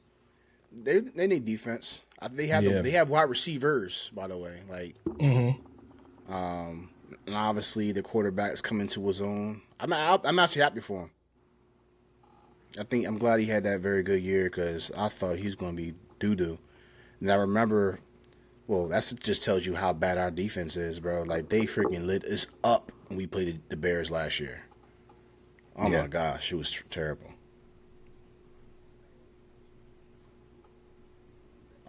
Cincinnati Bengals. They ain't do. Boy Mafi, 3 years, $60 million. They ain't do much. They don't have any money to spend. They're giving all the money to Chase and T. Higgins and Joe Burrow. So Yep. good luck with that. Now they got to watch out for. Well, I mean, it wasn't going to be Crosby, but they still got Hendrickson. So they have a whole bunch of pass rushers in that division ready to kill Joe Burrow. Mm-hmm. Definitely. Cleveland Browns. I gotta say this one player because I wanted him. Quincy Williams, which was Quentin Williams' brother, that played for the Jets. So I'm gonna be right back. You good, bro? All right. 2-year deal. Just for like as a linebacker position, we needed a linebacker. I still think we need linebackers for sure. We have like maybe 3, maybe 2. Not enough to really say like we're good. Yeah.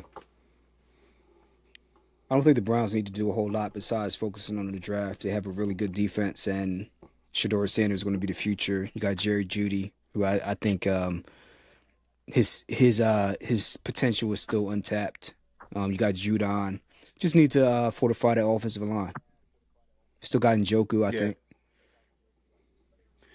They did keep a guard. They did sign a guard, Zion Johnson, for a 3-year deal. So yeah, that's a good pickup. we'll see what happens. And they traded. They traded for another Titus Howard. Okay. Broncos. Anything significant for them? Nope. Yeah, not that I can think They of. ain't really do much. They ain't really no big splashes. They don't need to. They just need to focus on the draft. Yeah. Detroit. So our boy Terry Bridgewater making his comeback to the NFL. You said Terry or Teddy? Said Teddy Bridgewater. Yep. I didn't You know don't he need was to making do a that. comeback. All right. Say that again.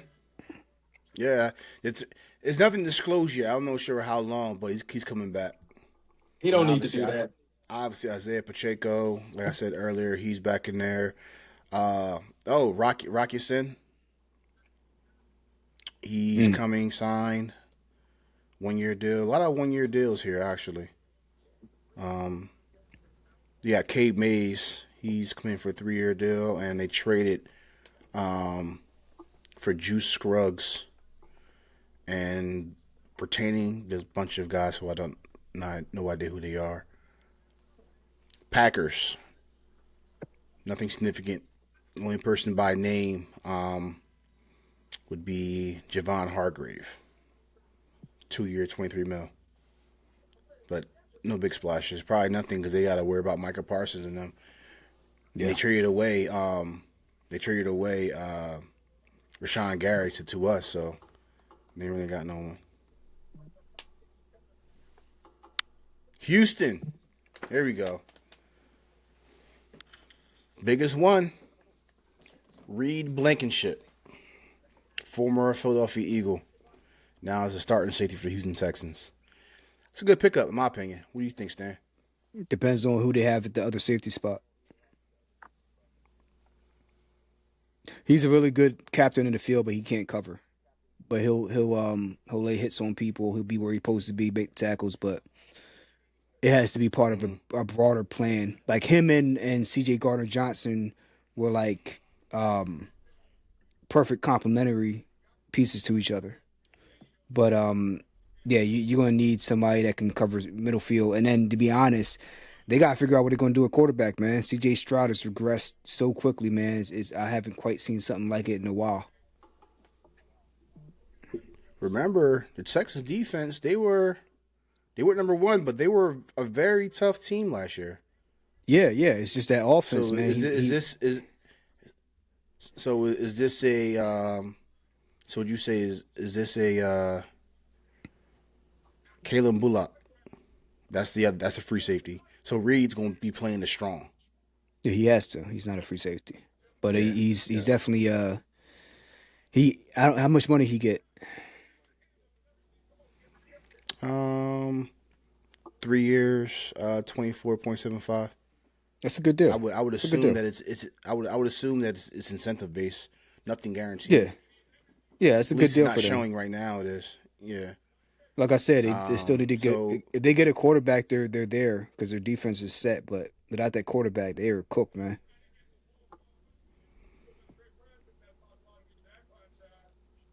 So let me see this real quick. So they got Derek Stingley Jr., who's their left corner, right? He's a first round draft pick. Pick number 3, by the way, 2022.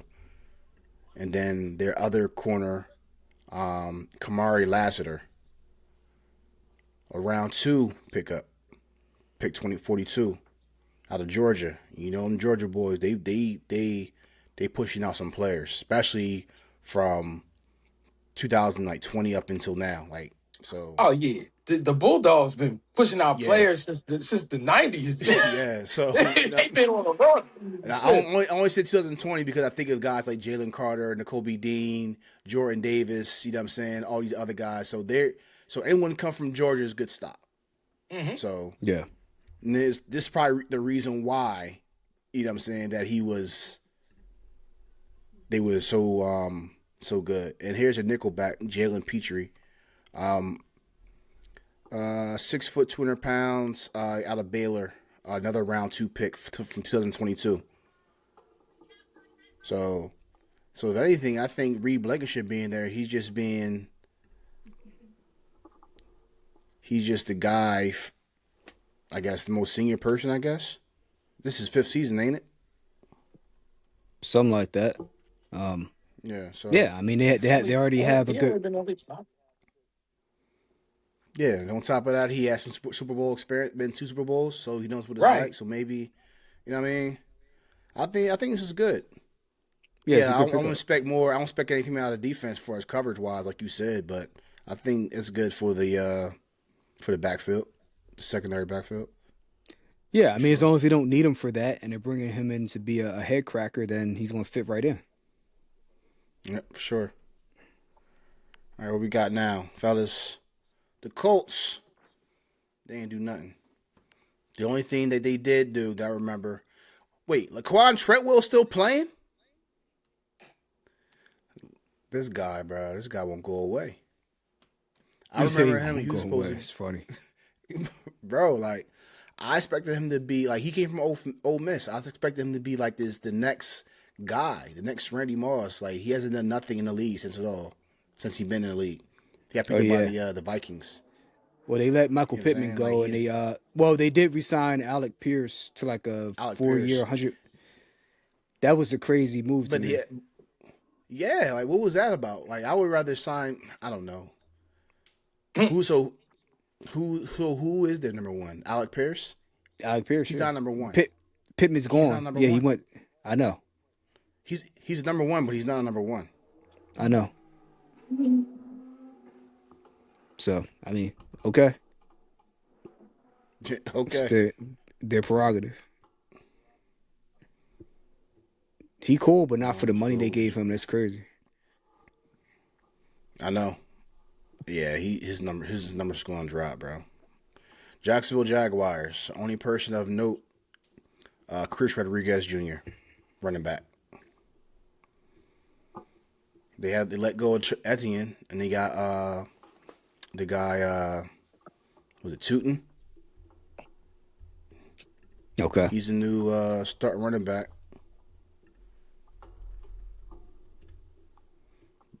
Bayshaw I don't even know Tootin. who those. So I don't even. I'm not familiar with neither one. I'm not familiar with them guys. you gotta play fantasy football, bro. You gotta play these fantasy football Play games, fantasy baseball. Yeah. Once you play fantasy baseball, there's no other. You can't do anything else fantasy. It wear you out, bro. Like bro. Listen, it's so it's too intense. It's so intense. Once you play fantasy baseball one time, you don't want to play any other fantasy sports because it's too intense. Setting lineups every day. This ain't Thursday, football is the Sunday. easiest part. Football is the Football easiest, is easy. Football is easy. But once you do baseball, you become addicted, and then you don't want to do nothing else because it's every day. It's an everyday game. So you lineups every day. So bro. Listen, I hope Bayshaw Tootin does well, bro. You know why? You know why? I hope he does well. why's that? Why's that? Cause he's from Jersey, Oh, okay. Okay. Paulsboro, What's Paulsboro up? High School, bro. You know what I'm saying? Now I So, remember when they was throwing rocks at the bus when we beat them, bro. Nah, oh, back in I'm like good. what 2001? Yeah, I'm good Yeah, off yeah, that. yeah. I'm good on that. Throwing it's, rocks not, at the it's not bus. like that. It's not like that no more. I mean, I went to a Woodbury Paulsboro game last year. It was the playoffs. Um, yeah, people hopped the fence. I'm surprised you ever want to see Woodbury ever again after. Now that was Lindenwold. Hey, I'm gonna be off Since soon because those my incidents. battery's about to die. Say less, bro. Say Yeah. less. Let's do this last segment. That's why I switched to my phone for the clarity, just in case I gotta snap. Word. I hope I don't have to though. We already talked about the Kansas City Chiefs. They got picked up Kenneth Walker the third. Travis Kelsey getting Stan, and then we got Tyquan Thornton retaining him as well. So on to the Raiders. Biggest pickup, in my opinion, Kobe Dean. Yeah. That's he's a captain. That was a great pickup. Yeah. And they got some other people too. I'm not sure how, what they'll do, but Kwity Paye, edge rusher, 3-year deal, and Quay Walker also a linebacker. Dang, how much cap space y'all got? A lot. A lot. Okay. Bro, 60 you got the Tyler Linderbaum, your offensive center. That was 63 the years, biggest. 60 mil That's the biggest pickup right there. Point blank period. that one, yeah. 60 mil guaranteed. At Kwity Paye, 3 years, $48 million, 32 mil guaranteed. Quay Walker, 3-year, $40.5 million, 28 mil guaranteed. Kobe Dean, 3 years, $36 million, $20 million guaranteed. Jalen Naylor from the Vikings, right? Yeah. 3-year, $35 mil. Connor Hayward is a fullback. That's wild. Up to 5.5, 2 mil guaranteed. You got Matt Gay, the kicker, 1-year deal. And some wide receiver named Derek Young. I'm not sure who he is. And a few guys you guys retained. Eric Stokes, Malcolm Kuntz, Thomas Booker IV, Jordan Meredith, Will Putnam, Charles Snowden, and Tristan McCullum. I mean, Stan, honestly, you said man. the biggest pick was Linderbaum, right? Yeah. I mean, he solidifies the middle of that offense. That's first and foremost for Mendoza when he comes in the draft. So setting that up for him, and then obviously you have Genti in the backfield. Where we go, we have so many spots we can go in the first round. I really don't know where we go beyond Mendoza, so that'll be interesting. But at least we added a captain with N'Kobe Dean to the defense, and then on offense you have somebody to really help guide. I wonder who they're going to bring in the interim at quarterback. That's really my question. Like, what veteran is going to be the holdover while Mendoza, so he don't have to like be the guy. Y'all got Trey Lance. Yeah, that's fine with me. That's fine with me. Trey freaking Lance. Yep. Because y'all lost Geno. It's funny how Geno Smith, he went back to the Jets where it all began. Man, he's doing whatever he can. He's just trying to stay around. He's taking whatever he can. He's just trying to stay around. On to the Chargers. LA Chargers. Tyler Biadasz. Yeah, that's a good pickup. Center. And there's some other people who I don't really... I know who they are, but I'm not sure. My bad. I misspoken. The Raiders did not get Trey Lance. The Chargers got Trey Lance. I'm sorry. Okay. Oh. Yeah. Oh. My fault. So... It's cool. I have Back no up. idea who... That's why I was confused. I was like, I didn't even know we got one. Yeah. Khalil, they're retaining Khalil Mack, the Chargers, that is, and a bunch of other players. I would think their biggest acquisition for me is Tyler Biadasz, the center. Stan, I got you, brother. We already went over to the Rams. Trent McDuffie, the biggest pickup. Tyler Higbee's coming back too, by the way, if you didn't know, Tom. Oh, yeah. I wasn't aware Higbee's coming back. Yeah. Yep. Miami Dolphins, their biggest acquisition, Malik Willis. I'm not sure if it's big, but Malik Willis. Miami now got that Tua's gone. Yeah, they're in rebuild mode. It's over for them. They can be but for a few years. Minnesota, Kyler Murray. Dang. I don't know what. He's getting a 1-year vet minimum, which I don't know how much that is. We don't know where his foot's at. That's it's his foot. If his foot is okay, then we'll see where he goes from that. But if his foot's not okay, then it's going to be a rough go for him moving forward, man. It has nothing to do with being a running quarterback. You just need your feet. Yeah. New England, they got a couple players that they signed off free agency. Wide receiver Romeo Doubs from Green Bay, 4-year, $68 million. All right. I think that's something. I'm not sure who else is on that team anymore. Cause I think Stephon Diggs is not there no more, right? Did they let him go? Yeah, they let him go. Yeah. So, let me see. Yeah, Romeo Doubs, Demario Douglas, Matt Collins, Keyshawn Butte. Yes, they have a bunch of guys. I think Romeo Doubs is probably the best wide receiver they have, honestly. That's good, because if you play fantasy football, it's like, geez Louise, like, the wide receiver situation in Green Bay is so volatile, I have no idea who's going to be who. It's so frustrating. Yeah, I know. New Orleans Saints. They got two big acquisitions. Offensive guard David Edwards, 4 years, and Travis Etienne, 4 years, $52 million. My gosh. That's what I said. He got a big contract. Huge contract. Jeez Louise. And they got Noah Fant. So, bye-bye Alvin. He's going somewhere, but not sure. New York Giants. Oh, how long has Kamara been in the league, though? Kamara. It's been some years, man. Yeah, he was there with like his name was ringing with along this hold on, let me see. He's been what, 8 years? Has he been in the league 8 years? Something sounds about right.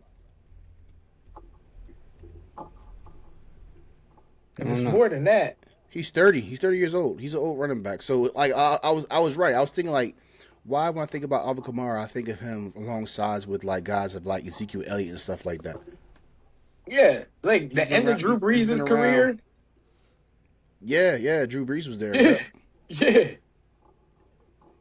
He's been around a while, man. So I mean, it was time to move away. I honestly, you know how the NFL does running backs at the end of the career. Yeah, for Mm-hmm. sure. Giants. Tremaine Edmonds. That's a big pickup. Linebacker, 3 years, 36 mil. Tremaine Edmonds came from Chicago. Isaiah Likely from Baltimore, 3 years deals, $40 million. And they have a few other. I guess they picked up a punter and a bunch of other like people on 1 year deal, like Darnell Mooney. I saw that. Calvin Austin III from Pittsburgh, and some other players.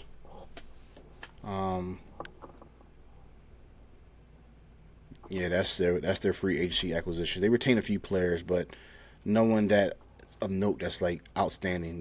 They kept one of their tackles, Jermaine Eleanor. Going to the Jets, Joseph Osai, Demario Davis, Dylan Parham. Yeah, it's a bunch of guys.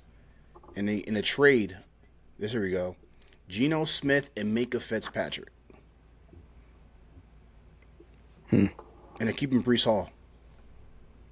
So.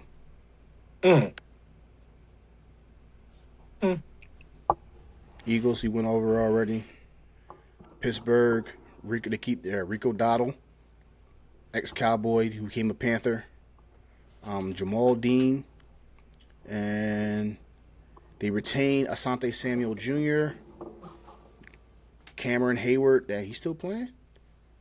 And we all know they got Michael Pittman.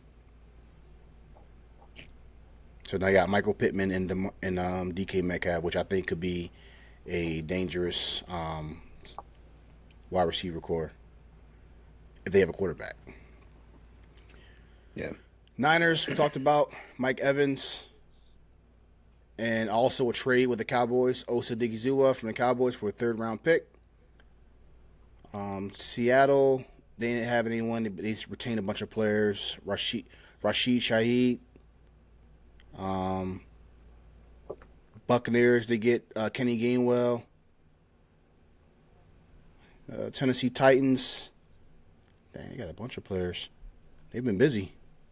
Wan'Dale Robinson from the Giants, following Dayball, obviously, since he coached them. John Franklin, Alontae Taylor. Let me see if there's anyone of note. Trubisky's going to be the backup. Also, a trade for Solomon Thomas, which came from the Cowboys for a 7th round pick. Well, they swapped 7th round picks. Commanders, edge rusher Odafe Owe. Tight end Chigoziem Okonkwo. That came from Jerome Ford, Dami Brown, Van Jefferson. I think the tight end Chigo. I think he came from the tight end. He came from the Titans, right? Does that name sound familiar? I'm not familiar with them. Yeah. We don't know these guys. That's what I'm saying. Some of these names, man. I mean, Well, I just went through. I just went through the entire NFL and just I named know. players. We didn't I talk know. about the ones we did know. But Yeah. but yeah. So listen, fellas, this has been another one. You got 3 episodes in. Kind of low key 4 episodes because we did 2.1. But we appreciate you guys rocking out with us, man. We about to wrap it up. We got our devices are dying on us, so we gotta They dying. rush through. They dying. And we didn't get to the last part, which was Dak Prescott calling off the engagement. That was going to be It's no a fun need. conversation. It's no need. It's no need. We don't need to get in the Dak, not getting the ring, because he's not going to get any rings. So you can just cut the music word. on, and we can just wrap it up. Just cut to the music, because there's no reason to talk Listen. about a winless man. He's winless. Brother, you know I got the controls, brother. No You don't end the show championship. until I say stop. No championship. He can't even win. He can't even win in a wedding. We don't He can't even win to we get don't to a end the wedding. show until I say stop. Just end the show. Well, it's an endless. Listen, this is a nonstop. It's a non-stop, perpetual motion of not winning. He can't even win in his life, in his personal life. So you might You as well know, just end it's it. cool. I'm not It, gonna end it it because of what you said. I'm you ending got it it. because The my devices, MacBook is the dying. devices are getting low. We're dying. The But devices are getting episode low. 4, in the very beginning, best believe I'm going to come back with this. All right. So listen, yo, viewers, TikTok, Instagram, listeners on Spotify, everyone, I appreciate y'all for locking in. Listen, like and subscribe, man. We're trying to get this Jack of All Trades podcast off the ground. We're covering all topics. There's nothing too small, too big. As you heard earlier, we bigged up the blue collars and trades, and all the 9-to-5 workers and entrepreneurs, man. So, yeah, this is episode 4, bro. Y'all got anything to say? Like, follow, share, subscribe. And anything you want us to talk about, anything that y'all have on your minds, just put it down in the comment section. And let us know. We'll talk about it. For sure. Stan, Absolutely. take us out, bro. It's been a pleasure, and anything you want to hear us talk about, get active in the comments. For sure. Again, like, follow, subscribe, share. Yo, this is episode 3, Jack of All Trades.